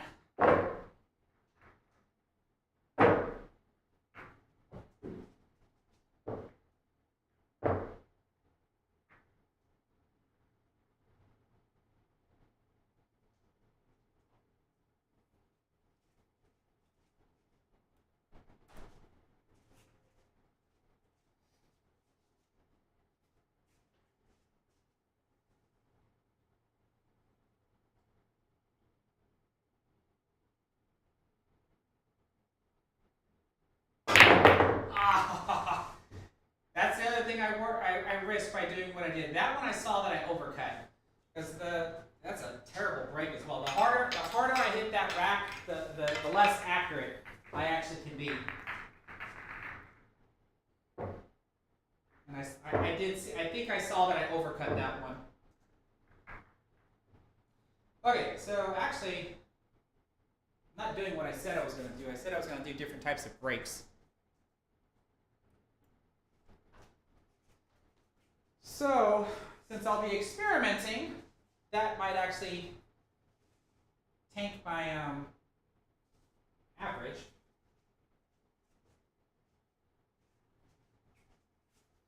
But let's try this one.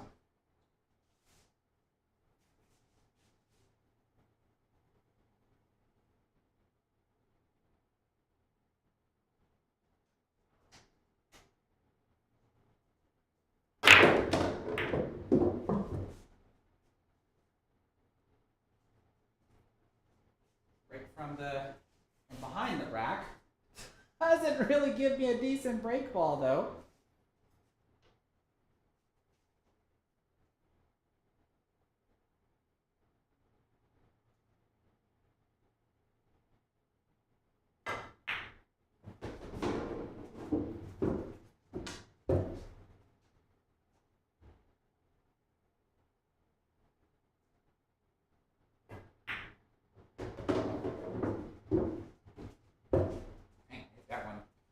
That one a little too hard.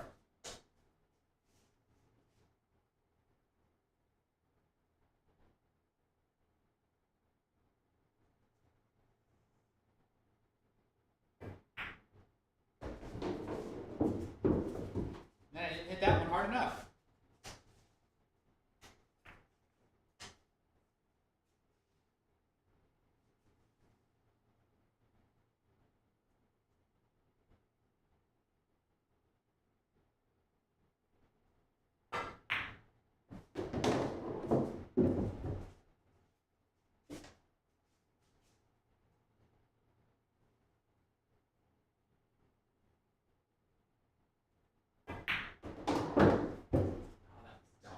Trying to come right here.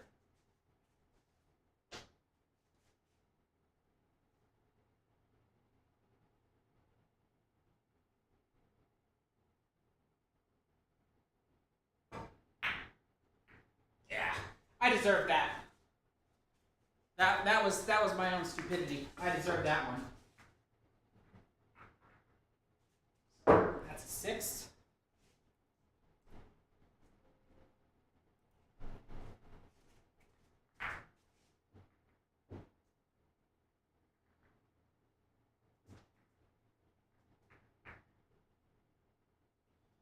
One breaking style that I've done quite often is this one. This is actually a fairly common way to start high run attempts.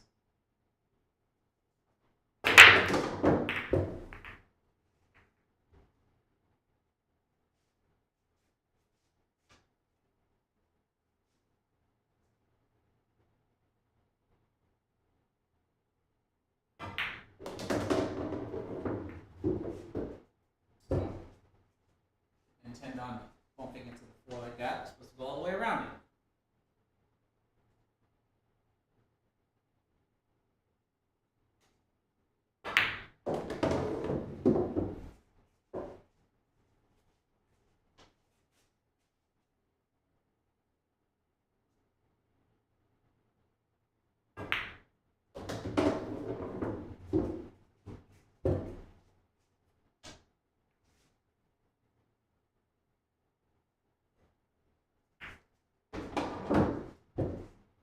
All the while, y'all should be thinking about like, what's my break ball going to be? What's my key ball going to be?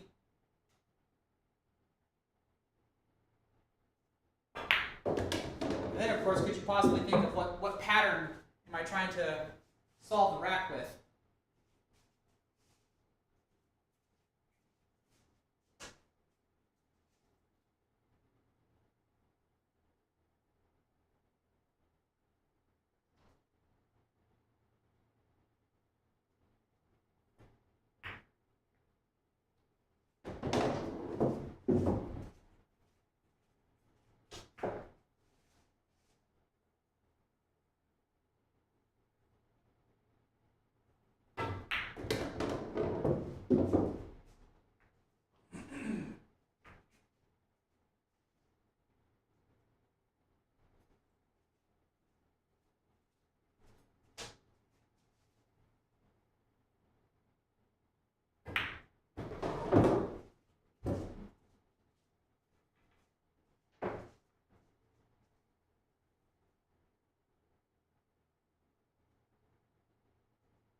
Whew.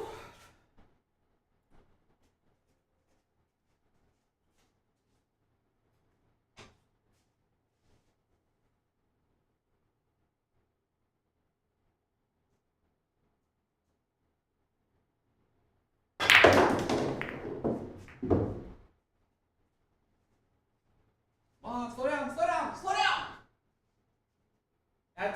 That's one of the risks Tony warned me about with doing this, because like I can draw the ball all the way back up here, but if I'm not careful and I just get stuck right on another ball, it basically defeats the purpose. Which pretty much almost just happened.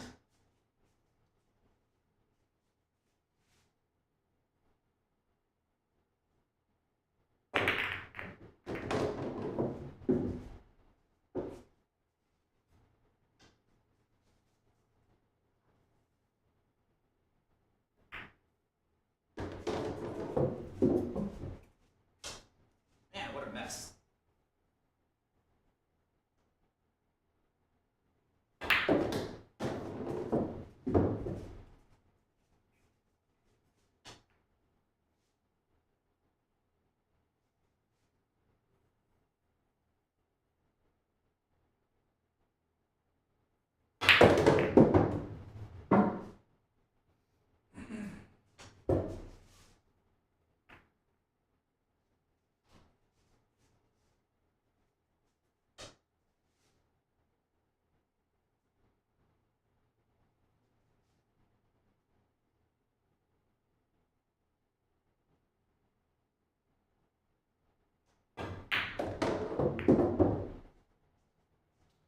actually thought I was going to go around that ball, so that's a little lucky.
Gee whiz. Wow.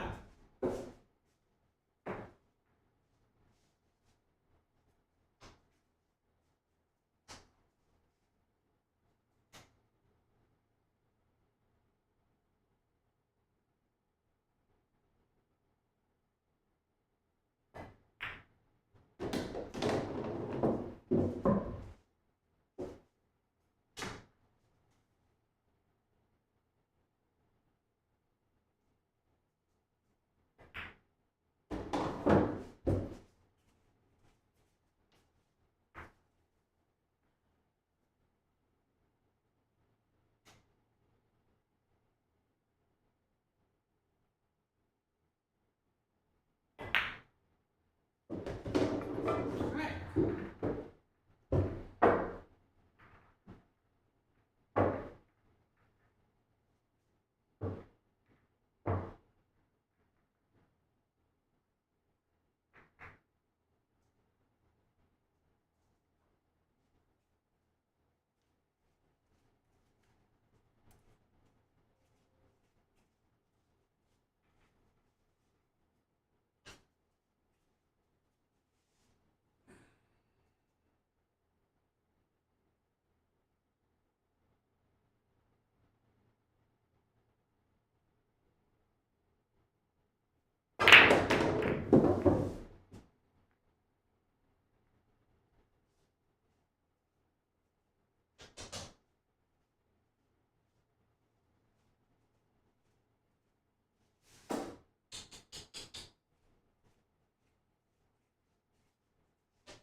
Let's see. How do I want to tackle this?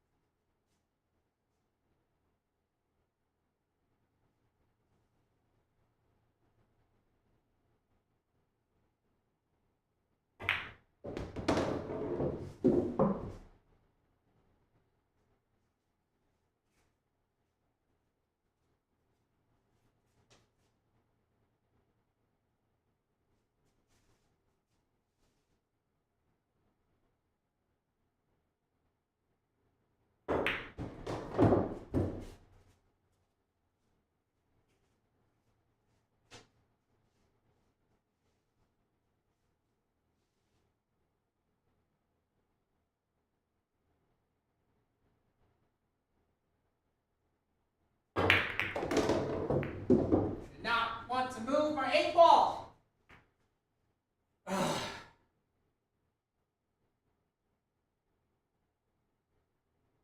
Now what?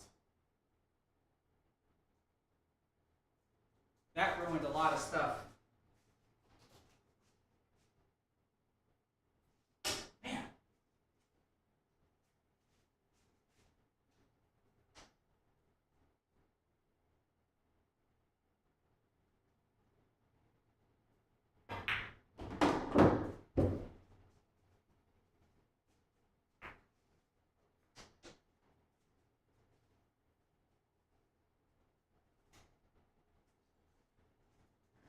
to try to land on these balls or break them apart.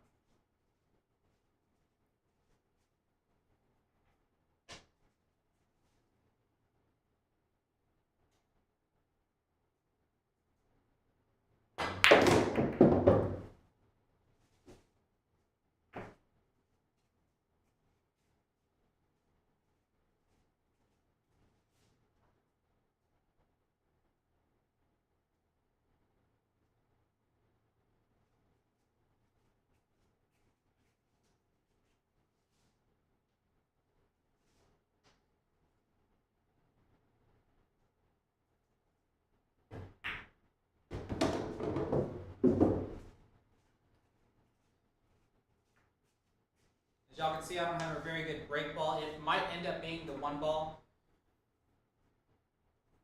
But I'm also trying to make sure I have the rack solved here, and I currently don't.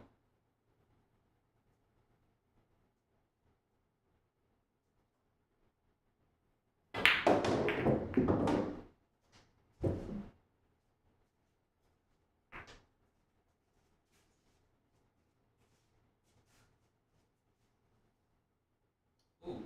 I wonder if I can push the 5 into break ball position, but I don't want to scratch either. I gotta be careful here. Nope, never mind.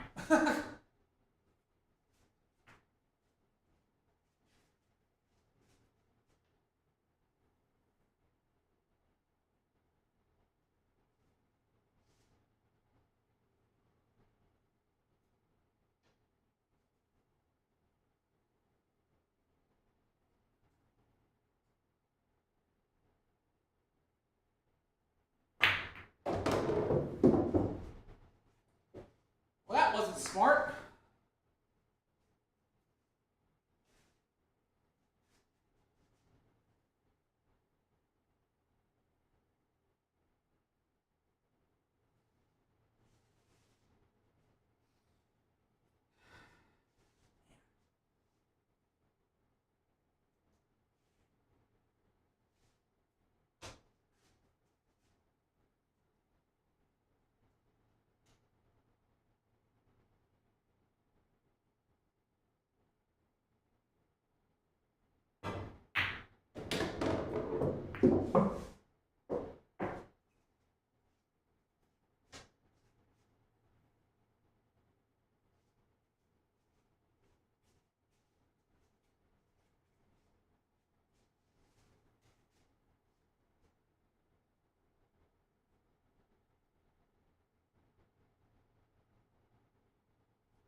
Well, that was me surviving. Like, holy cow.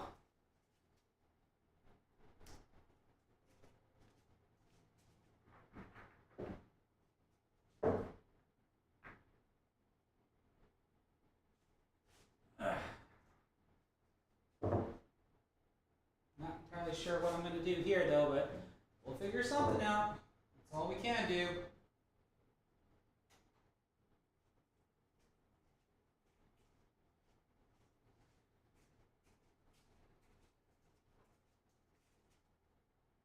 Yeah. All right. Let's see what happens.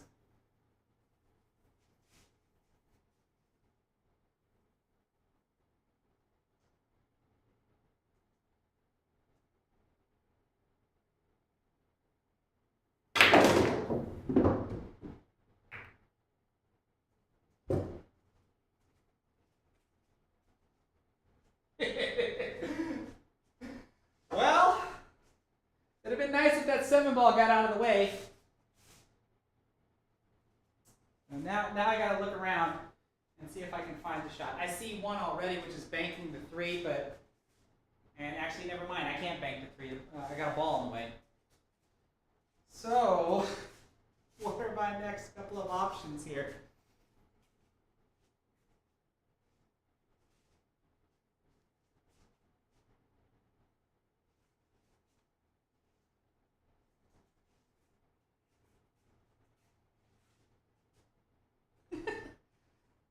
Anybody see anything that I don't? Oh, I can try to put the 6 in the side, but if I just hit that point, it's all over.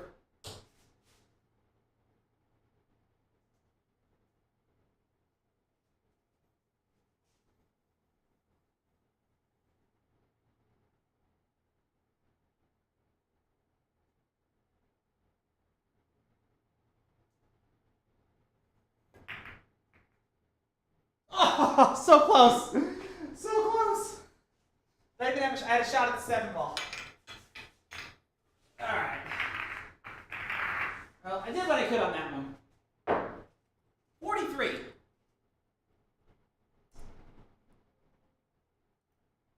And see, that makes that 52 look a little bit more validated, and not a fluke. What's my total score? 191. All right. So I got a few more to do. A couple more to do.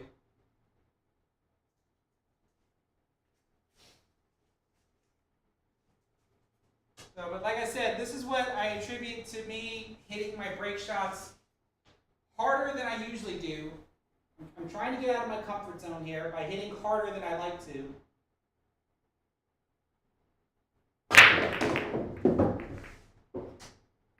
Relying on a little bit of luck of how the balls spread out, and if I end up with like break balls or key balls or whatever. This sucks.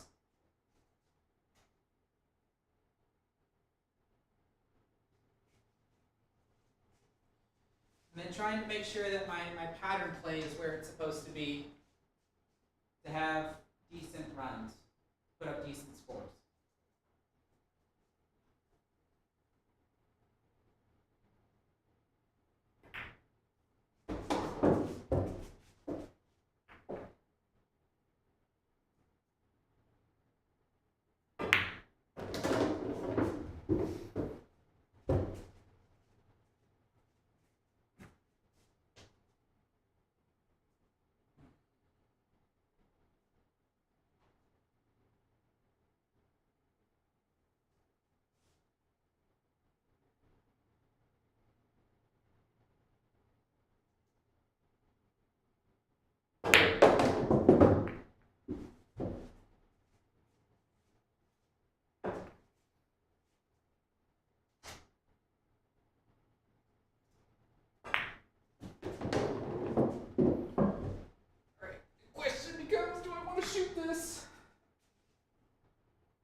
Shot.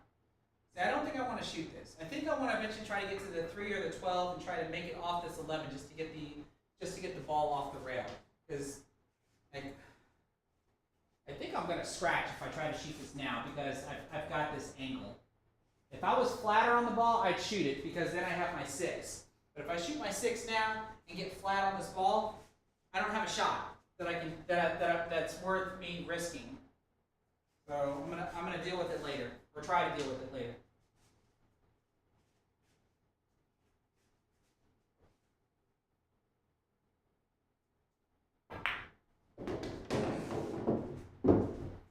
Just look at it though. And even then, I think I'll still scratch.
You're a little lucky that I bump into it again.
All right.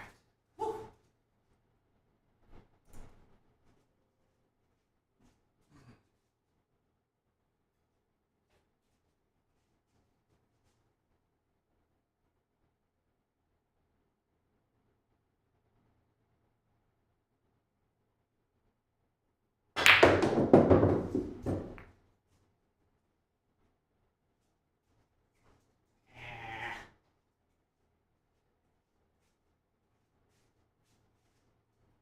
It looks like it's a decent break, but like, really, what do I do?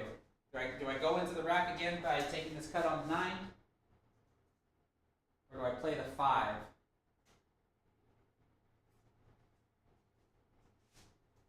Both shots are hard. And if I play the 5, what ball am I exactly playing position on? Cue ball's going 2 rails around. Maybe I get position on the 9 if I play the 5. Maybe that's the safer bet. Yeah, that's the safer bet.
Trying to hit the 10 and the 15.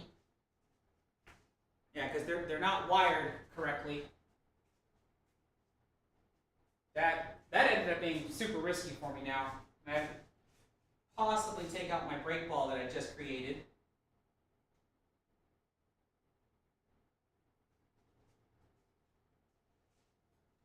Yeah.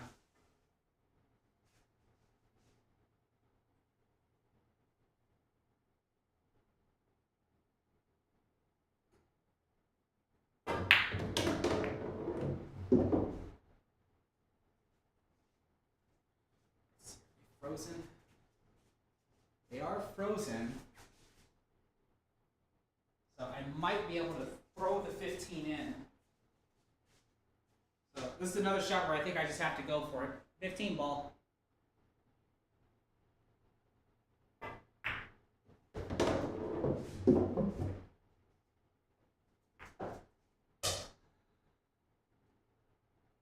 Now I think about it. I shouldn't have taken out my 8-ball if I could have done that.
There we go, created a break ball.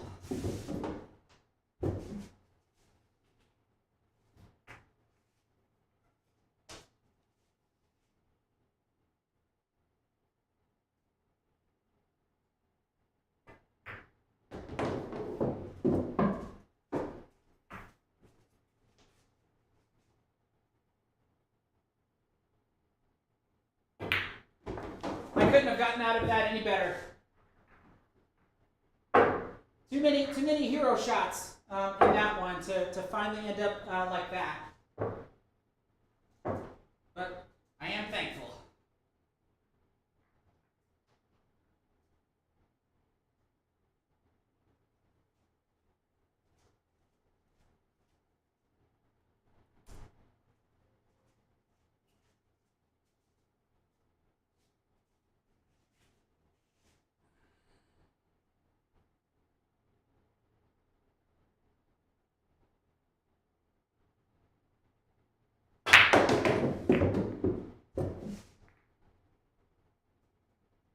Oh, there's the luck factor I keep talking about.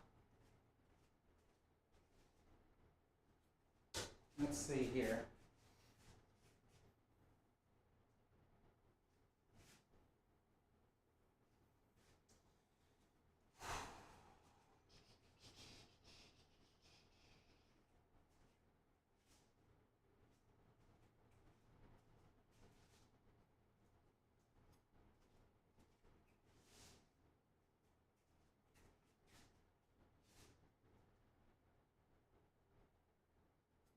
God, I almost want to play this 3-ball.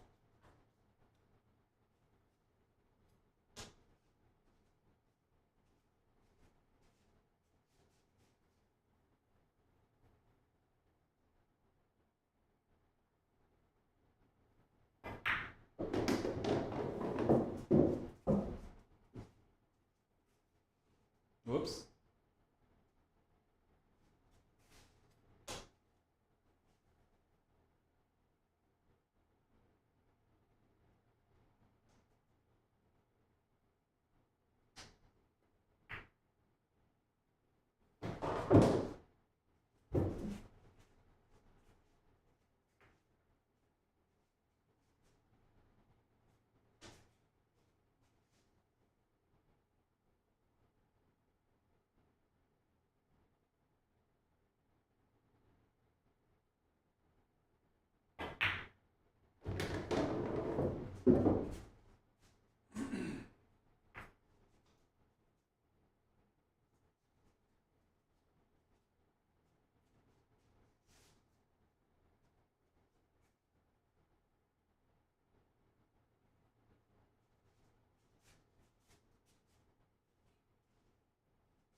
the 6 or do I do this 5-1 combo because the 5 ball will open the rack?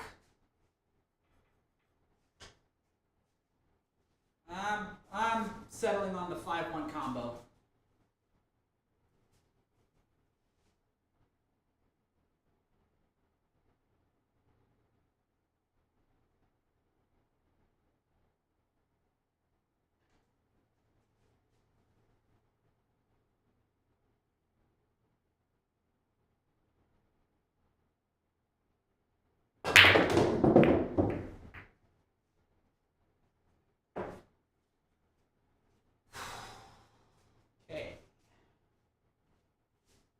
Still got manufacturer break ball. I don't have one.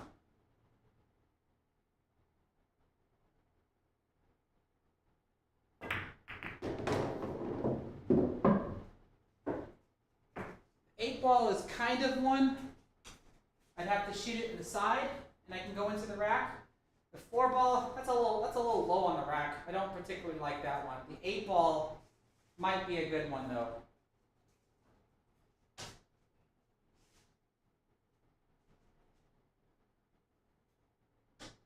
Well, if I had the angle on this 11, I could shoot the 11 in and bump the 15 out. And I'm a little flat on the 11. Ugh.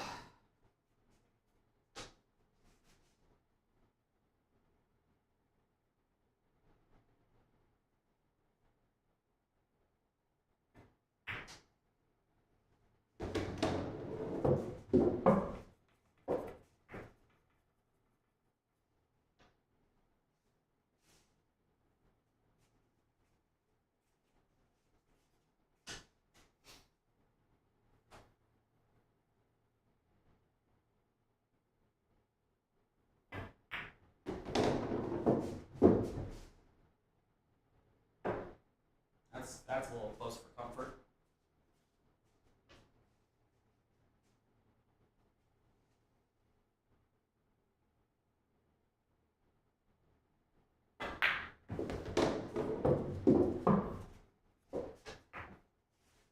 That was stupid. Should have looked at that better.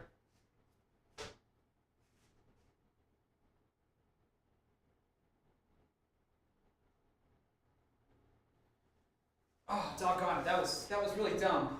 That was really dumb of me to do that.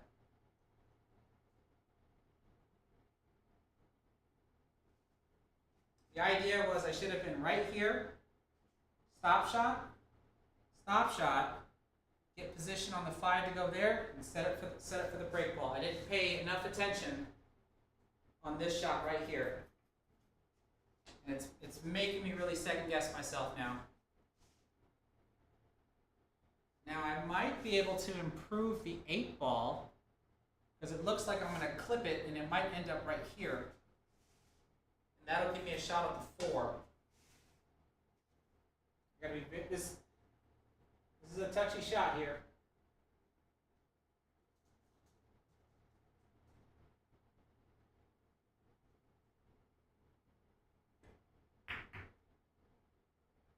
Well, as you can see, I guessed wrong. I guessed that one totally wrong. So is it going to have to be my 4 ball? Judging by what I have. Well, I can't. If I shoot the 5 now, the 5 is really difficult. Like all of this is difficult. I made this a lot harder than it should have been. Doggone it.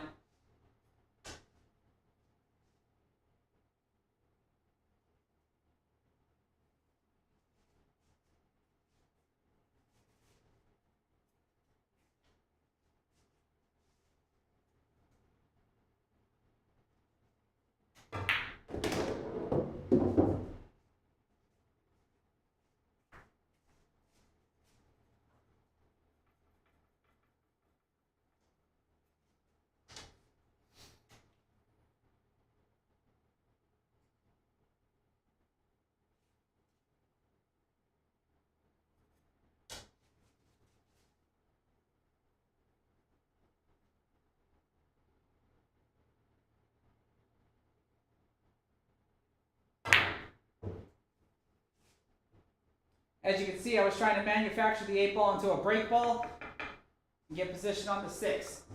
But I failed. Plus 12. That's a 40.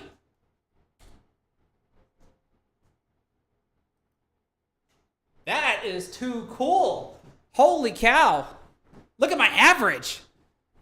That is way too cool. I'm going to switch back to, I think it's this.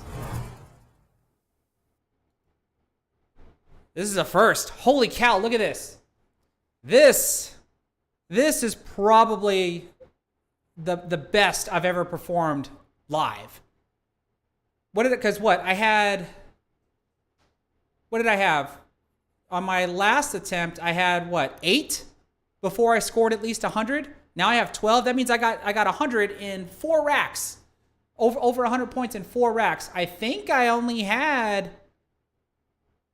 yeah, think about that. I had, what was it? Why am I drawing a blank? I had 5 times I couldn't get out of the first rack in the first session. This time I couldn't get out of the first rack in 1 attempt. All of the other attempts, I got out of the first rack. That's too cool. That's too cool. I don't know what else to say about that. That's kind of exciting.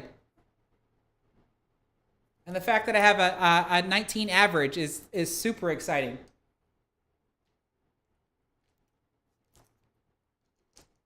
Let's see. Since I am right-handed, and because I tried to do this, but then the score was blocking me, I am going to shift this over here instead. Because I tried to do this, but the scoreboard, my program was in the way. So now we're going to shift it back to this side. That is way too cool. Holy cow. Oh. So how did everybody like the dual view? Like I said, this is what I try to do with my shows. Let's see. So now for the second break, I've made a total of 12 attempts. 6 times I could not get out of the first rack.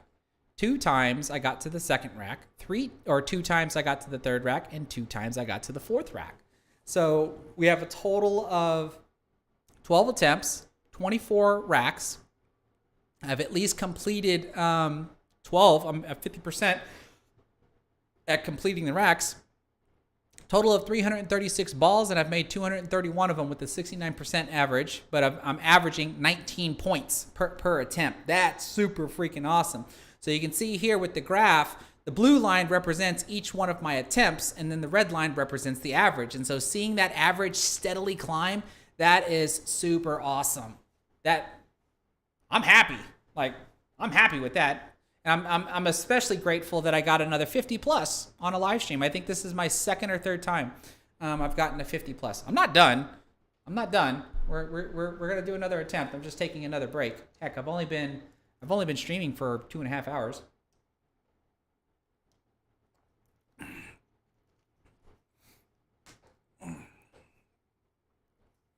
But man, if I would have done that last shot correctly, because I could have just made the shot and like.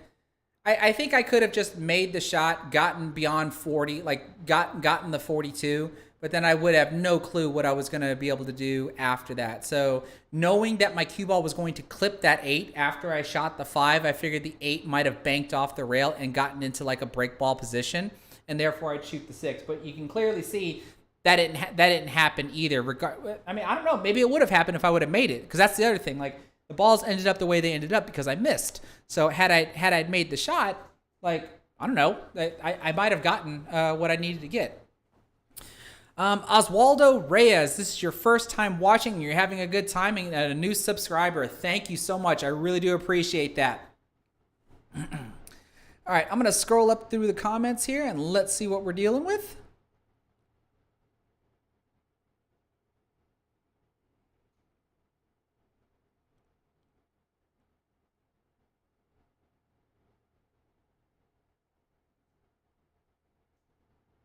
Yep, and I can pretty much see that Shortstop on Pool is agreeing with a lot of the stuff that I said, especially like that one rack where I just made too many hero shots.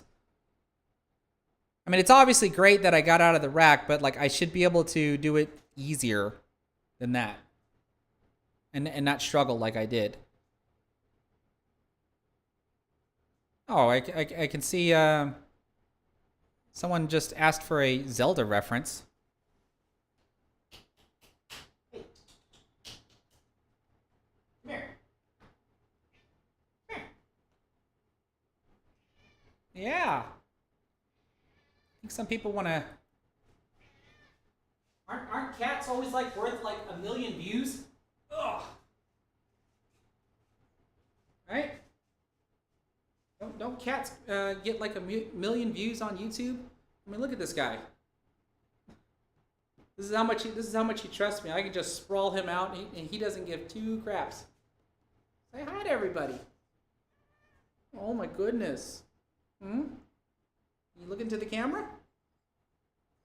I have not taught him to get on the table and knock in any of the balls. I don't know if I ever will do that. If I did, it would definitely have to be now before I, if I eventually ever decide to change the felt. I have new felt. I just haven't had a chance to get someone over here to refelt it. Y'all have, a lot of y'all that have been following me have heard me talk about it for the longest time. You ready to get down? Yeah, you're ready to get down. Ugh.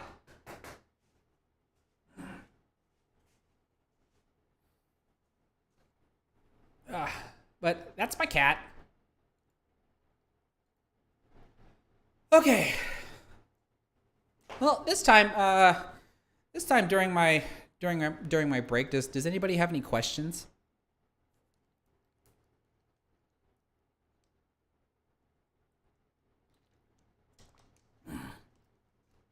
I don't know if anybody's noticed the differences in the program now.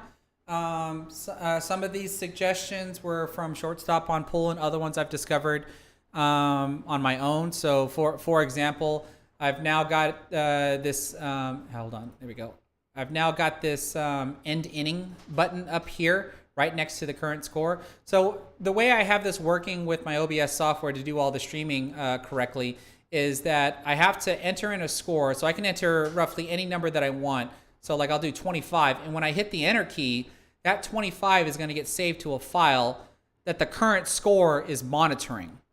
Right? So when I hit enter, you're going to see the current score jump to 25. Well, then when I miss, that's when I'm going to click this end inning button, and that's going to save it, meaning that I've completed one attempt. And so all the attempts you see are over here on the left-hand side. And you can see I've made, on the 12th attempt, I made 40. On the 11th attempt, I made 43. There's when I didn't get out of the first rack, et cetera, et cetera, et cetera. So really I want to change this back to a 0. There we go. And I had learned that if I close the program, which I've literally shut down the program, and if I were to bring it back up, everything would be gone. But now everything stays again.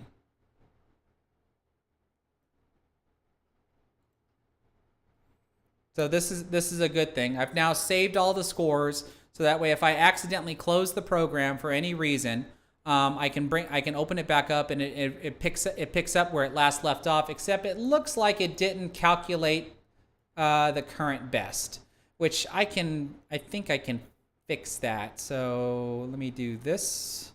I can fix that right now. So there's another bug that I have to fix. But it's not a big deal. All right, so the current best should be a 52. So now if I launch the program, that didn't work. Why didn't that work? So what about if I do this? There we go. That'll fix that. Okay. So I've got a bug that I've got to fix there. When I load all the scores back up from a closed program, it should still recalculate what the current best is, and it didn't do that. So good to know. This is the life of a programmer. Let's see. And so the next thing I eventually plan on doing with the program is not just to save the scores, so that way if you close the program, you can bring them all back again, but you can actually save all the statistics, all of your attempts into like a daily report. And so every time you save your progress into like daily reports, there'll be separate files, And then I can have like another window to where you can show like a weekly report or a monthly report to really show like what your progression is. And it'll graph it out just like how I have this graph here showing what my current attempts is. That's like one of the next biggest updates. I'm eventually gonna do this. I know Shortstop on Pool has asked if I can do this on mobile, but I've only made one mobile app in my entire life. I'm sure I could if I took the time to figure out how to do it. But then I just wouldn't be too sure about saving data on a mobile phone, and then how would you clear the data out? Especially if you uninstall the app, would uninstalling the app clear all the files out that it would end up creating on your phone?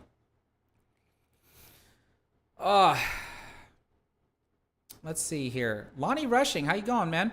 It says, how's your preparation going for the Texas Open? Well, I mean, I eventually have to take a break from playing straight pool and start practicing 9-ball.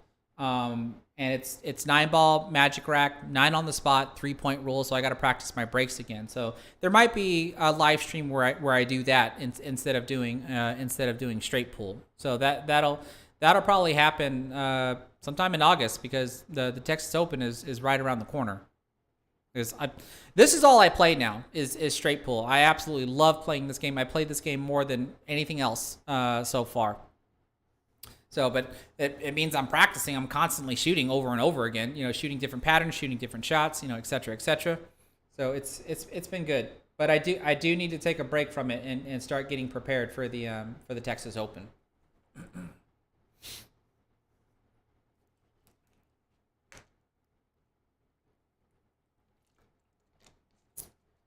Ooh, okay, let's see. What else? It's only 10 o'clock. I feel like I've been playing forever.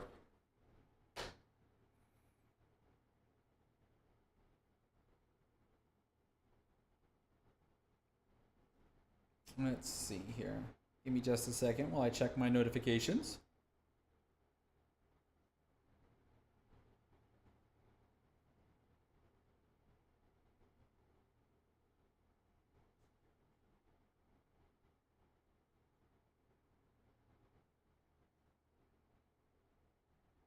And of course, feel free to ask me any questions.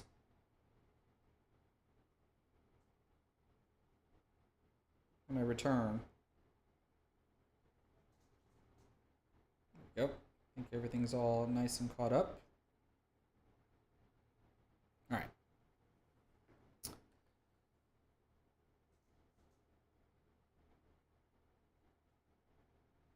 Let's see. Rod Connor is saying 14-1 is a challenge more than 8-ball or 9-ball. It's choice pattern play.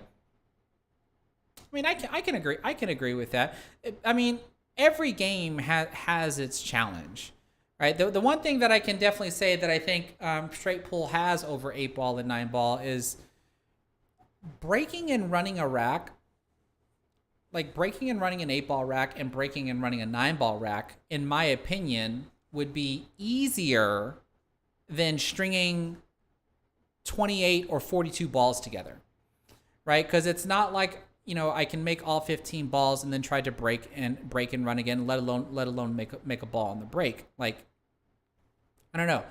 I find it to be, I do find it to be more challenging to always get on that last break ball, shoot it in and break the rack back open. And then of course, continuing to do that high run. Whereas in like with 9-ball, especially with like template racks, or we'll even say with a good rack, right? You're more than likely going to make a ball on the break, and as long as you can predict where all the balls are going to go, like I pretty much can do, and then control the cue ball to get position on the 1 ball or get position on the lowest ball, it tends to be easier to run that rack than it's going to be to run 14 balls, set up for the break ball, et cetera, et cetera. So I do agree with that. Tony, let's see. Sorry for you're missing the action. You're packing up to leave to NY in the morning for 4 days with the boss. Are you doing another clinic, or are you just going back to visit home? And thank you so much for noticing that I'm hitting them good. I've got a pretty good average going right now with the 19. And I'm certainly happy about it. Let's see here. Now I can find a way to put the chat at least on the stream. Y'all can't see the chat. I can. But I can overlay the chat on the screen like I've done before. But I don't want to do that. I've done it before, and I don't want to do that. I just wish in the way I've got this set up that I can highlight a chat like I did in the previous one. But I would have to use the studio, which means the audio would sound louder and more echoed rather than being as crisp as it is.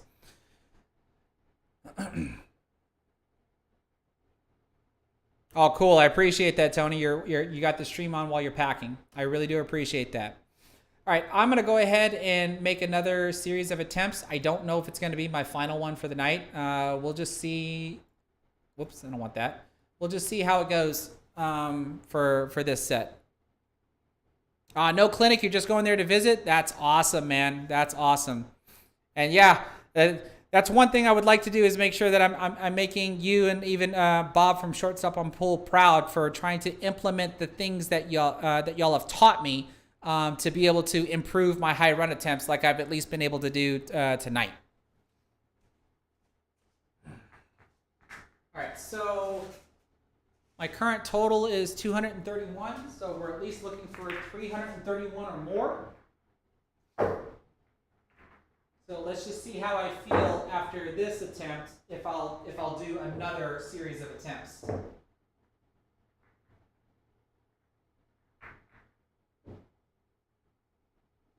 Because really, the purpose of tonight's stream was to see if I can figure out what were all my technical difficulties from the previous stream. I think I got them all figured out. I understand the limitations of the Restream software. So growing pains, but we're getting through them.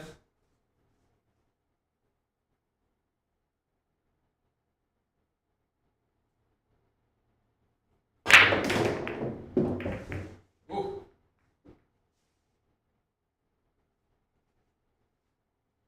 Oh boy, what a mess.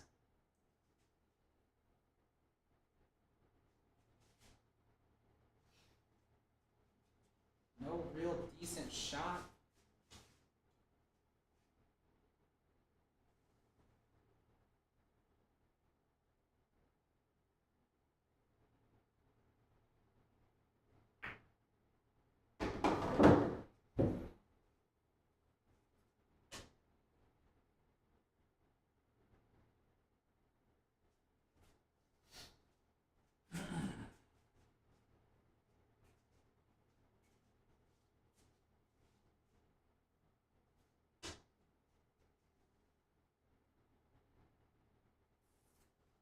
Man.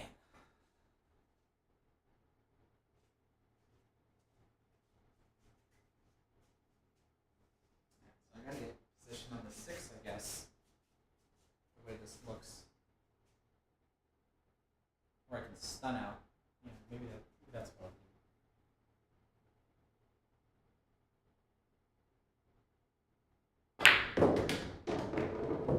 I don't think that's not what I had in mind, because now I gotta shoot my break ball.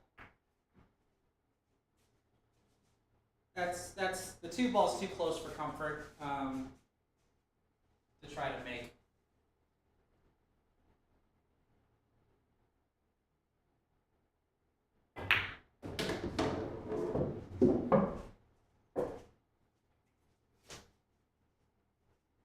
The 6 ball might be my break ball now, unless I can clean that mess up.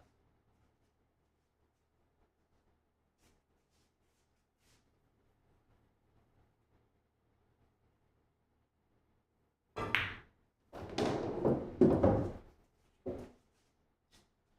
didn't put enough emphasis on that shot. I should be right here, shooting at the 10 ball, so that way I can drive the cue ball into all of that. And these 2 are my backup shots.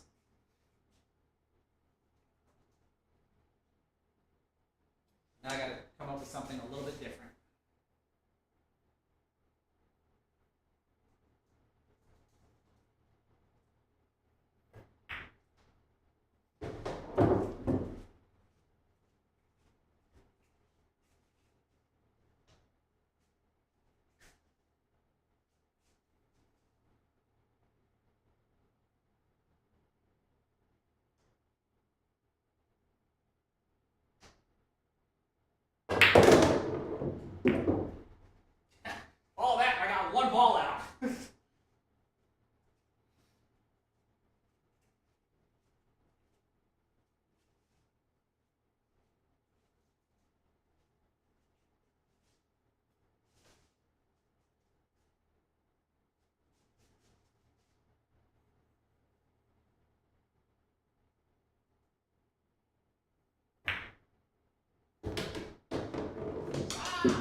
Ah, I think I just neglected on that one.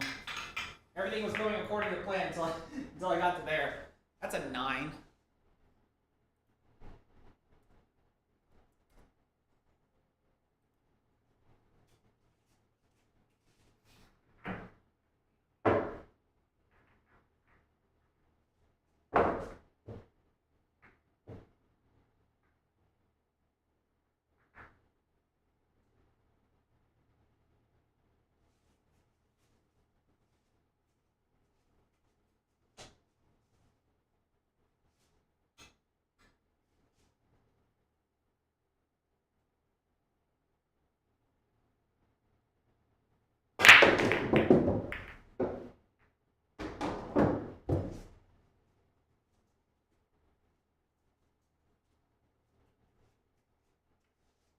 Sheesh. Can I at least get a decent ball to shoot at to start with?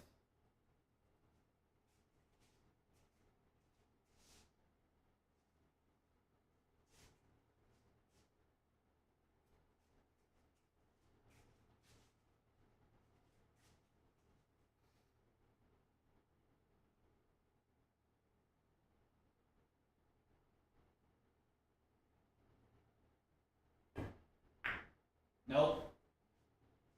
So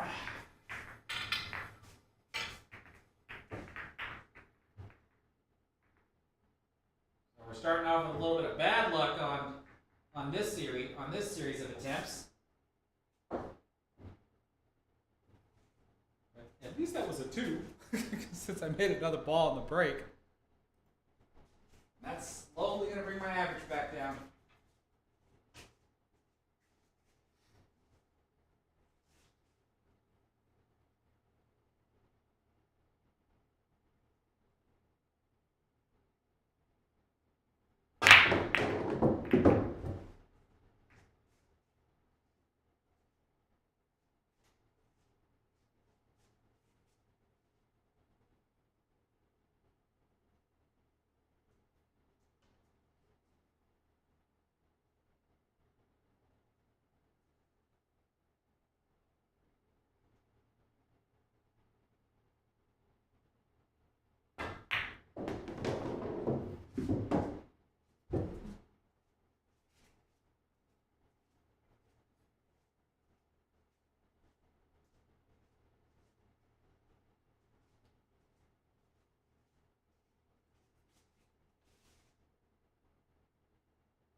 So I got to play a combo.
Hopefully y'all can see the importance of the pattern play.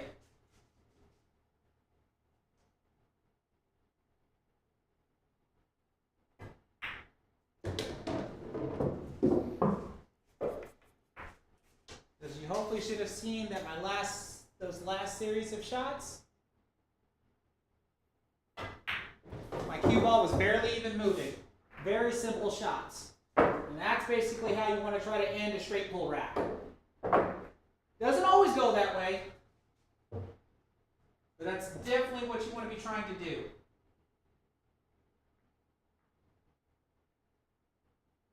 Isn't that right, Zelda? You just sit over there. Everybody can see him. He's right there.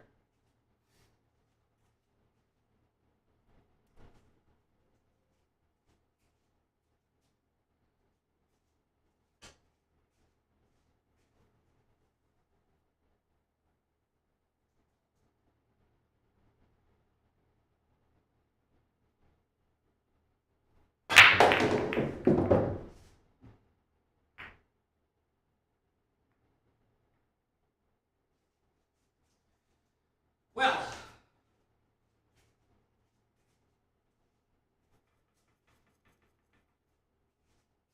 that might have looked great, but it ended terribly.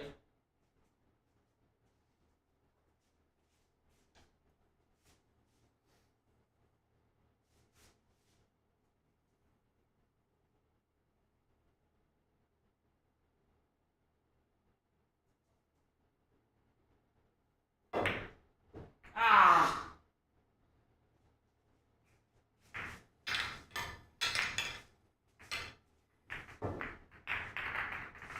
Carry on. Plus one.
choices.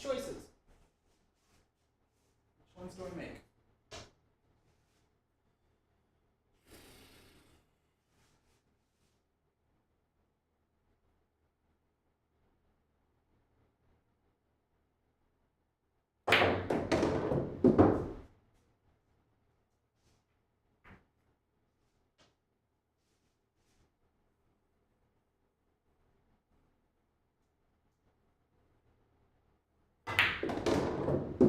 Oh, that was a bad choice.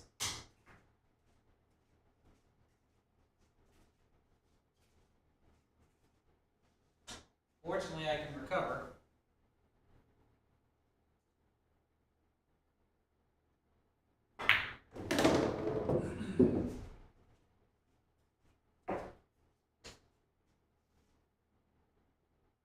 Actually, that was bad also. I didn't really recover.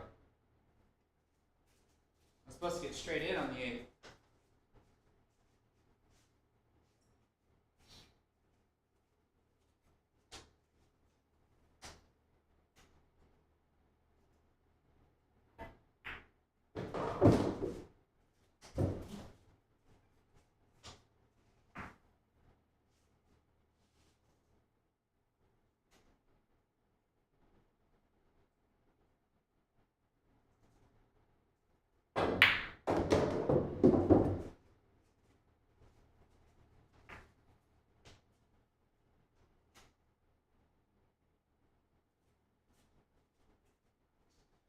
This one I'm not so sure about. I don't know whether to zigzag this or to 3-rail this.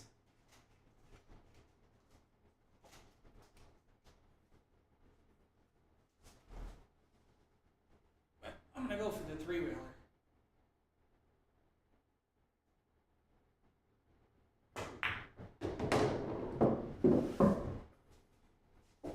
Looks like the 3-railer was right. Guessed right.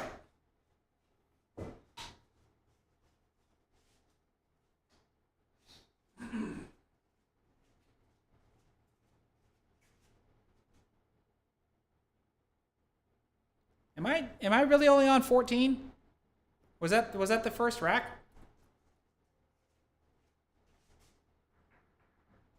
I feel like I don't know why I feel like that was the second rack. Was that only the first rack?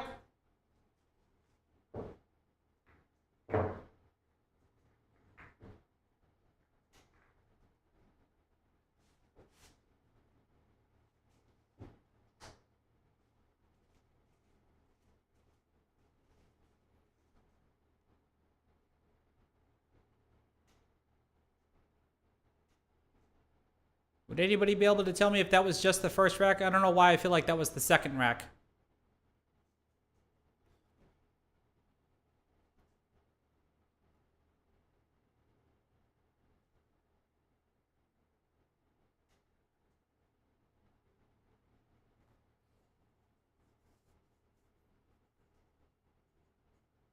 Okay, it was the first. Thank you. Just making sure I'm staying straight.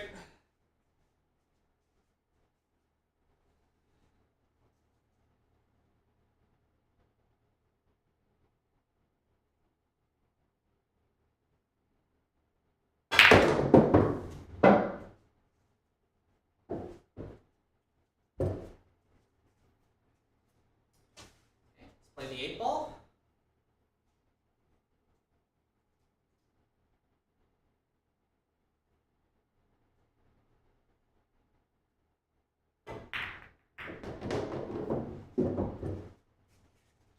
Wish I would have played that cleaner.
was going to click the 5.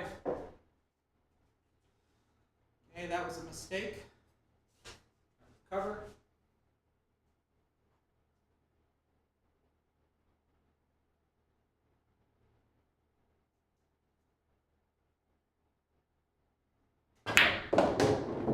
Ah, that didn't help.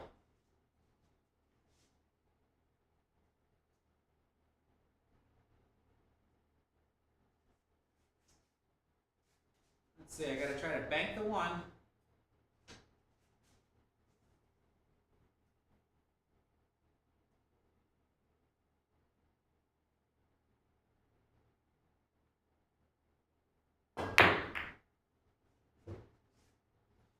Just a bit outside. So what do I got here? 6 back, that means plus 9. That's a 23.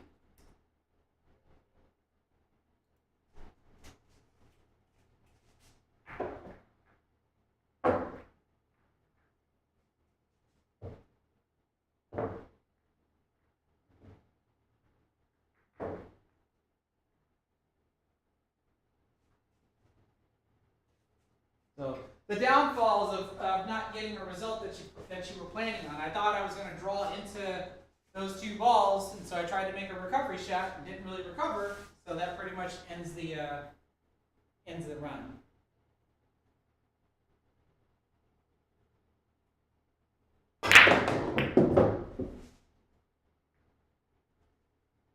Oh, are you serious, 6 ball? You just had to get in the way of the 12 ball. You just had to. That's just rude.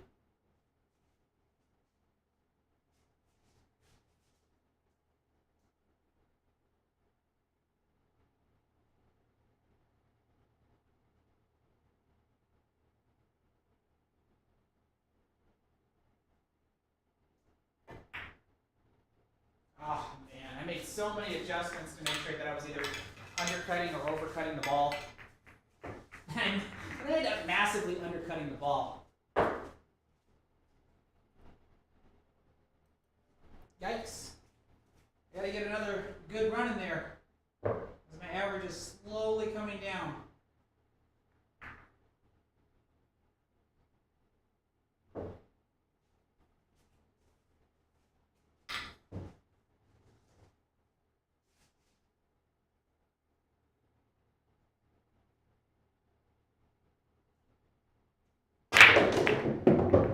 See how the cue ball comes back and then just tries to force its way forward? That just looks so pretty when it does that.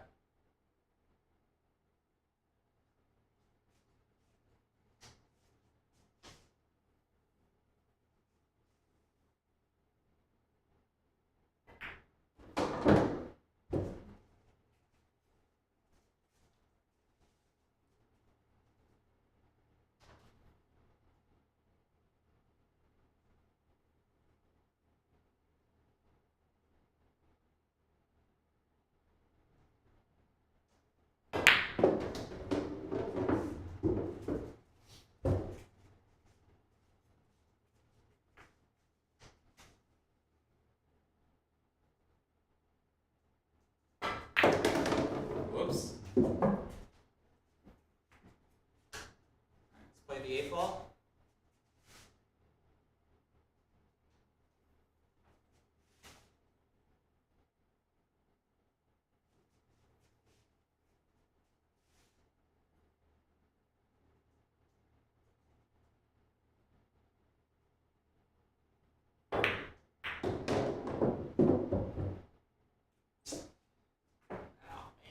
Kind of hoping to bump into them.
Yikes. All right. Gotta be careful here.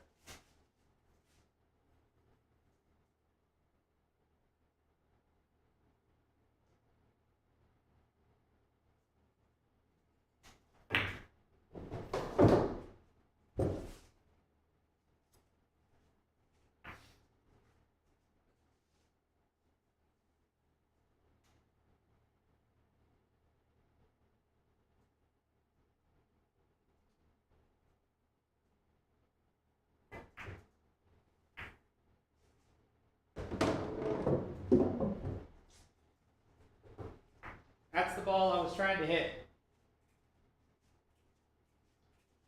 This works out though, because now I'm going to use it as a break ball.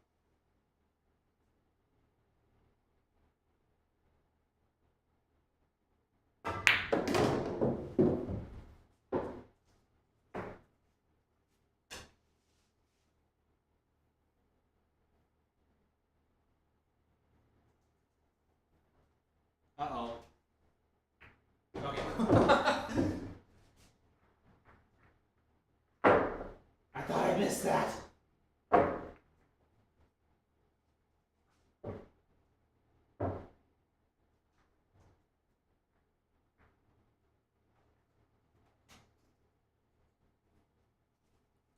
right, I know for sure that was the first rack.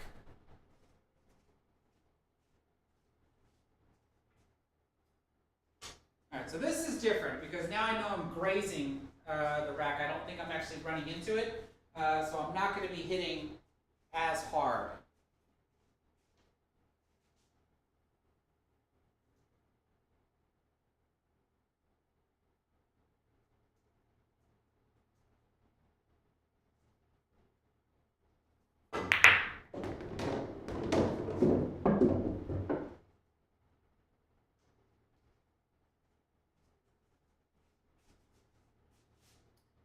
And it doesn't look like I ended up with much of a shot.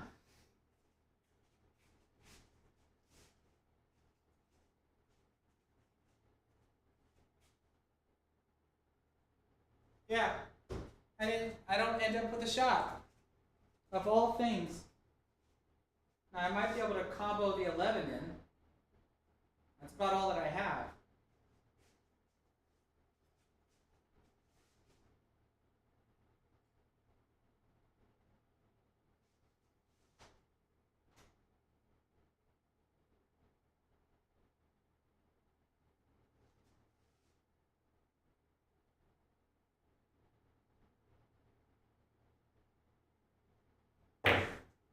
Oh, and I overcut the ball.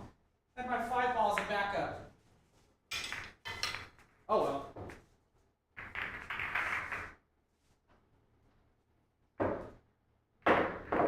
That's the hard part about the game if you don't get a decent break ball with a decent break ball angle.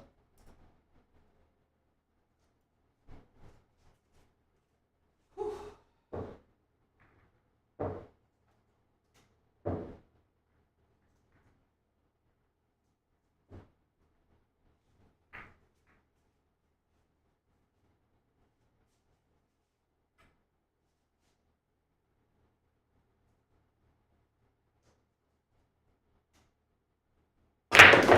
Wow. Okay, sure.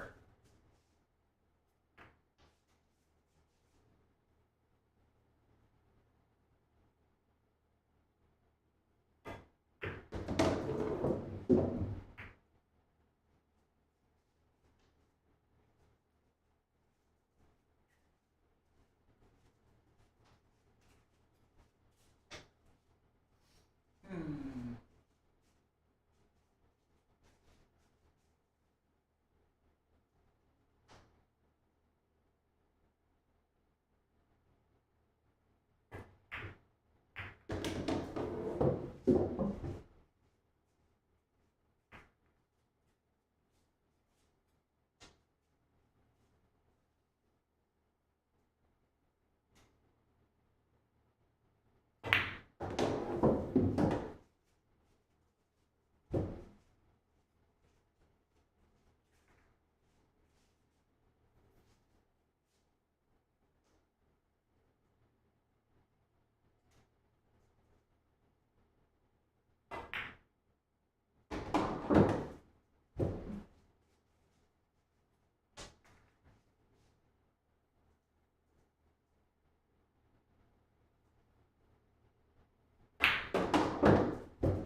I think I hit that too soft.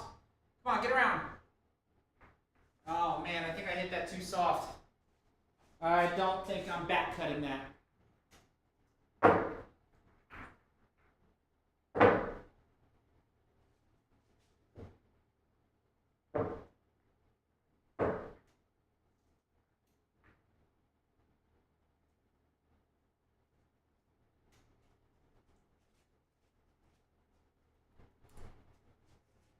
Let me have a look at it though. Yeah, I'm certainly not back cutting that. So what I'm going to elect to do, this doesn't come up very often. If anybody's familiar with Corey Deuel's 8-ball racking pattern and how he strikes the ball that's in the second row, I'm calling the 10 ball in that corner pocket by striking the 15.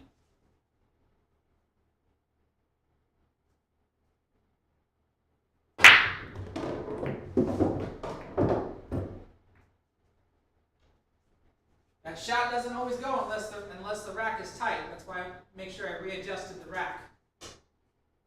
And I can't believe I drew my ball all the way down here. That was not intentional.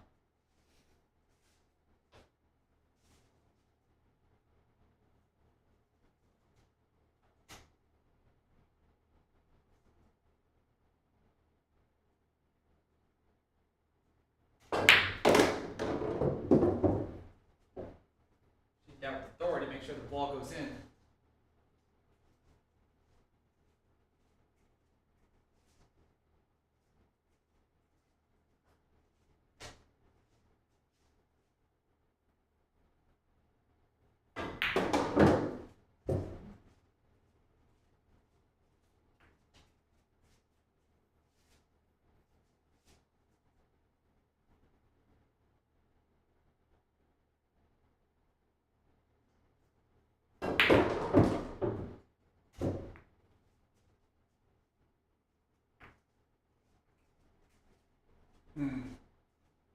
That didn't appear to be the smartest thing in the world.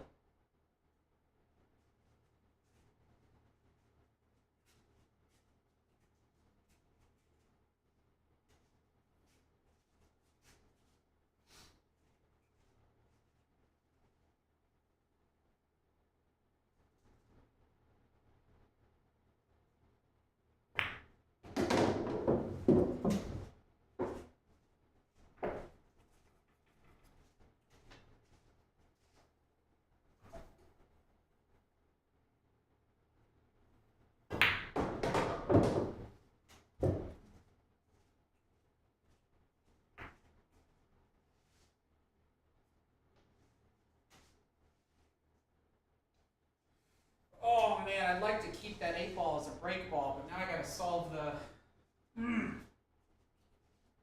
Never mind. I'll just use the 5-ball as a break ball.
you can see even how from that, I shot the ball in, and my cue ball hits the ball that's in the second row, and what happens? Corner ball goes in. Doesn't, like I said, it doesn't always happen. When you got a tight rack, it's very predictable.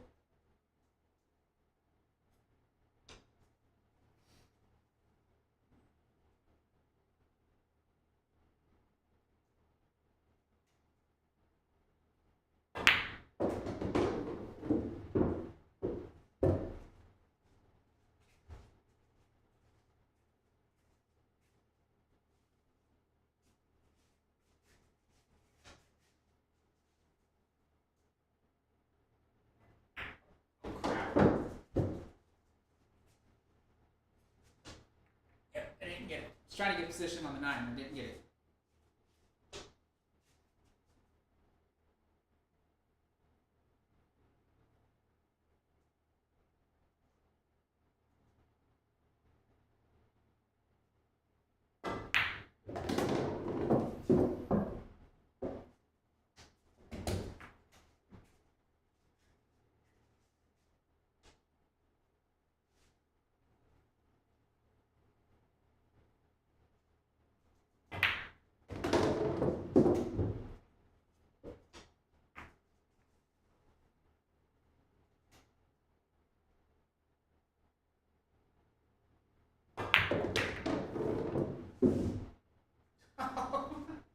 Why?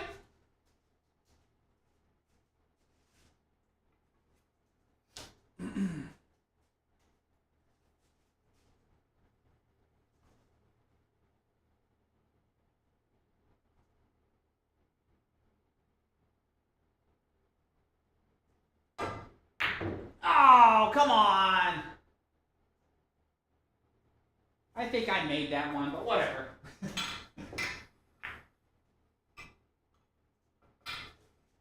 That was another rack I was trying to keep alive there. Let's see, so 4, 8, so that means there's 7 down. 35.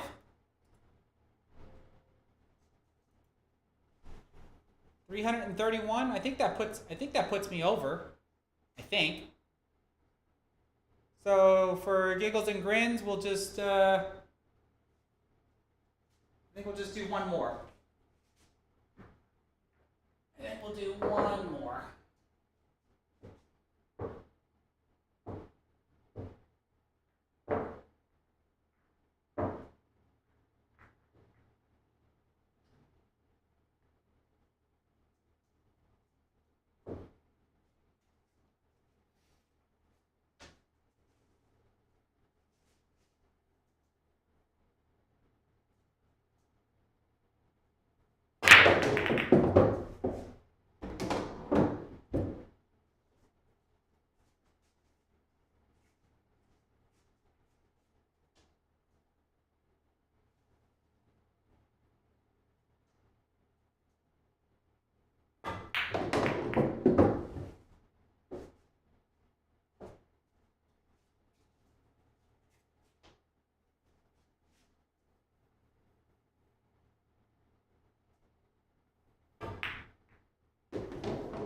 I think I got it.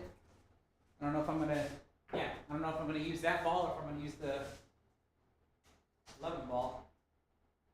But that didn't. Can't tell if I can make the 5.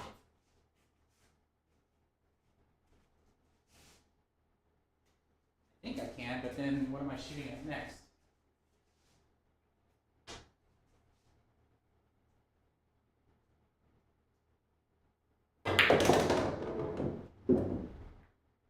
Oh, now I made it worse.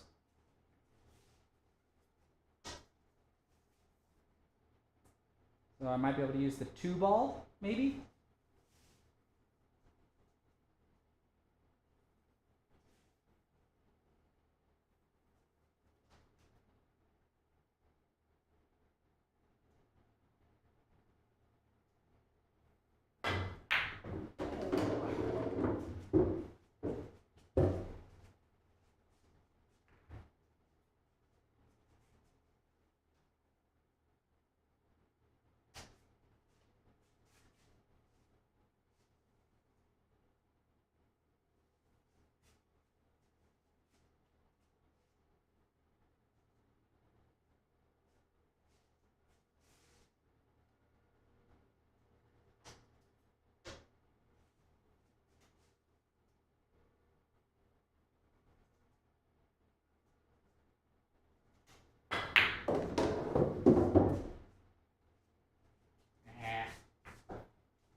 using the 2-ball because now I got to shoot it. Unless I want to risk shooting this 8-ball, which I can certainly do.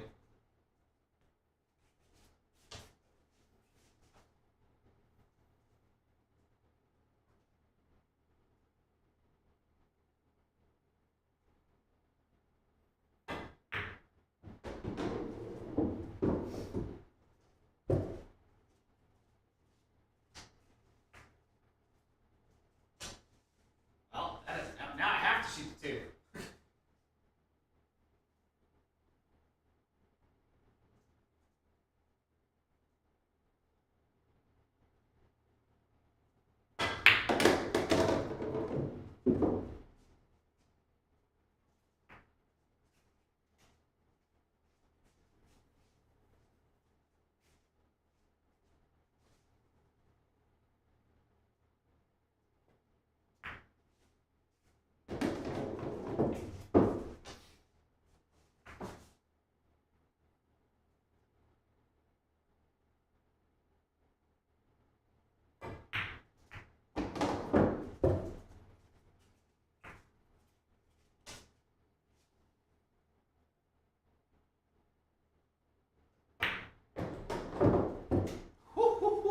The spin on that one.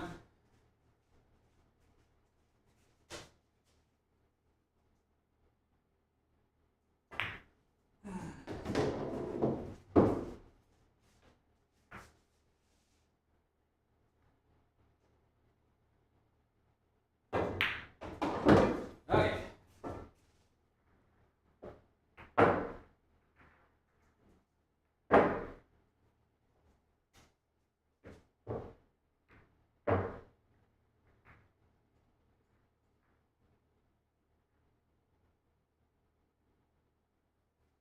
So we can see if I make the 6, I'm going to hit the 8, and the question is going to be is will the 5 go in?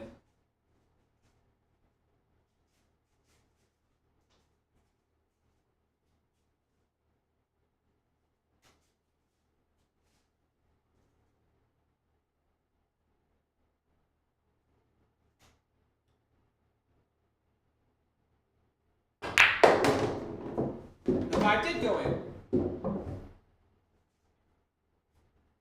Alright, so like these are things to take note of. Because sometimes you won't have a shot, so therefore you just try to call a ball out of the rack.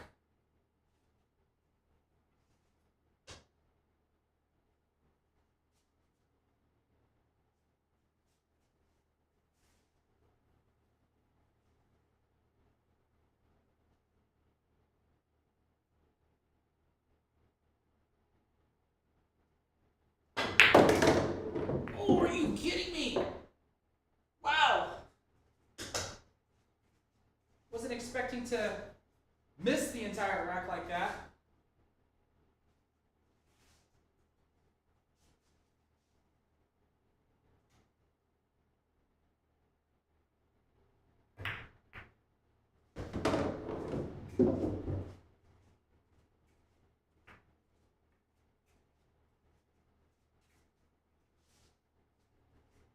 Whoops.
let's see, there's 4, 6, 7, 8, 9 on the table. That means 6 down.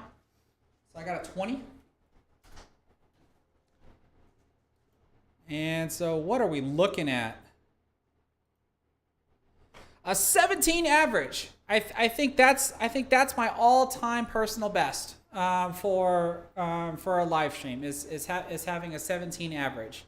This is actually really good. 9 times I couldn't get out of the first rack. 6 times I got to the second rack. 3 times I got to the third rack, and then 2 times I got to the fourth rack. So that's definitely where I have gotten out of the first rack overall, period. Which is why you basically see something above a 14, which I think is awesome. All right, so a total of 20 attempts, 38 total racks. I only completed 18 of them. 532 balls. I was able to make 351 of them with an average of 17. I think that's super freaking awesome, at least for me. It's probably one of the best performances I've done, I think, on a live stream, especially being able to get into the fourth rack twice.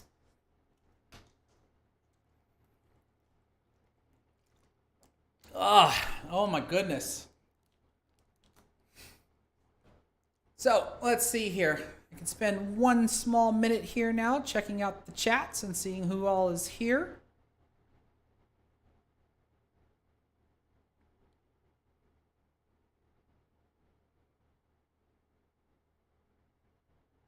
Oh, so I see Tony called it a night so he can get some sleep before he goes to the airport. So, if you happen to catch the recast of this, Tony, thank you so much for stopping by. I really do appreciate it. Tony, the humble assassin, Robles. That's a good one, Craig. Nate Tam, how's it going? Don Parrish, Donovan Harris, Todd Fields, Bangtime Pool, Dale Smith, Persistent Wolf Billiards, how's it going, man? Kyle Kerr, Asian Invasion. Really? Okay. Frog Puppet, I think this is the second time I've seen you here. Good to see you back. John Holloway saying, good morning all. Just got home from shooting Scott's doubles with the wife tonight. How did you do? Mr. Greener Cat, how you doing? And Brian Danella, I hope I said that correctly. It is my pleasure to be able to put on these live streams for y'all. Like I said, I am trying to be able to score 100 points. I'm over halfway there with a personal best of 79. I'm always at least happy that I can score a 50 plus on a live stream, but I mean, it would be better to beat my 79 on a live stream, and it would be super freaking awesome if I can actually score 100. On a live stream, because I do try to make recorded attempts offline. It doesn't always happen where I make decent attempts. I did score a 50 or a 50 something but before I started today's today's stream. Let's see, Mike Lowe, you're still trying to make it through the first rack. Hey man, we all got to start somewhere. The best thing I can tell you is if you go back and watch some of the beginning of my old straight pool live streams where I try to break down the racks for you. Of course, go check out Shortstop on Pool and his YouTube channel. He's got plenty of tutorials on how to try to be able to walk through a rack. And then there's actually a couple of other really good ones. Niels Fine has got some recorded videos or some live streams where he's playing some straight pool and breaks some stuff down really good. I think I saw Jaworski Pool Practice. He's got some live streams where he's done some straight pool racks. Like there's plenty of stuff out there to really try to figure out like how to break the straight pool rack and basically be able to how to dissect the layout of the rack in order to be able to complete the rack. If you're struggling to complete the rack, I guess the best advice I can give you is don't really worry about the break ball to start.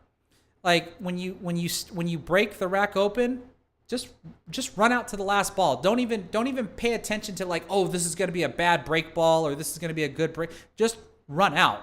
Like get familiar with running out.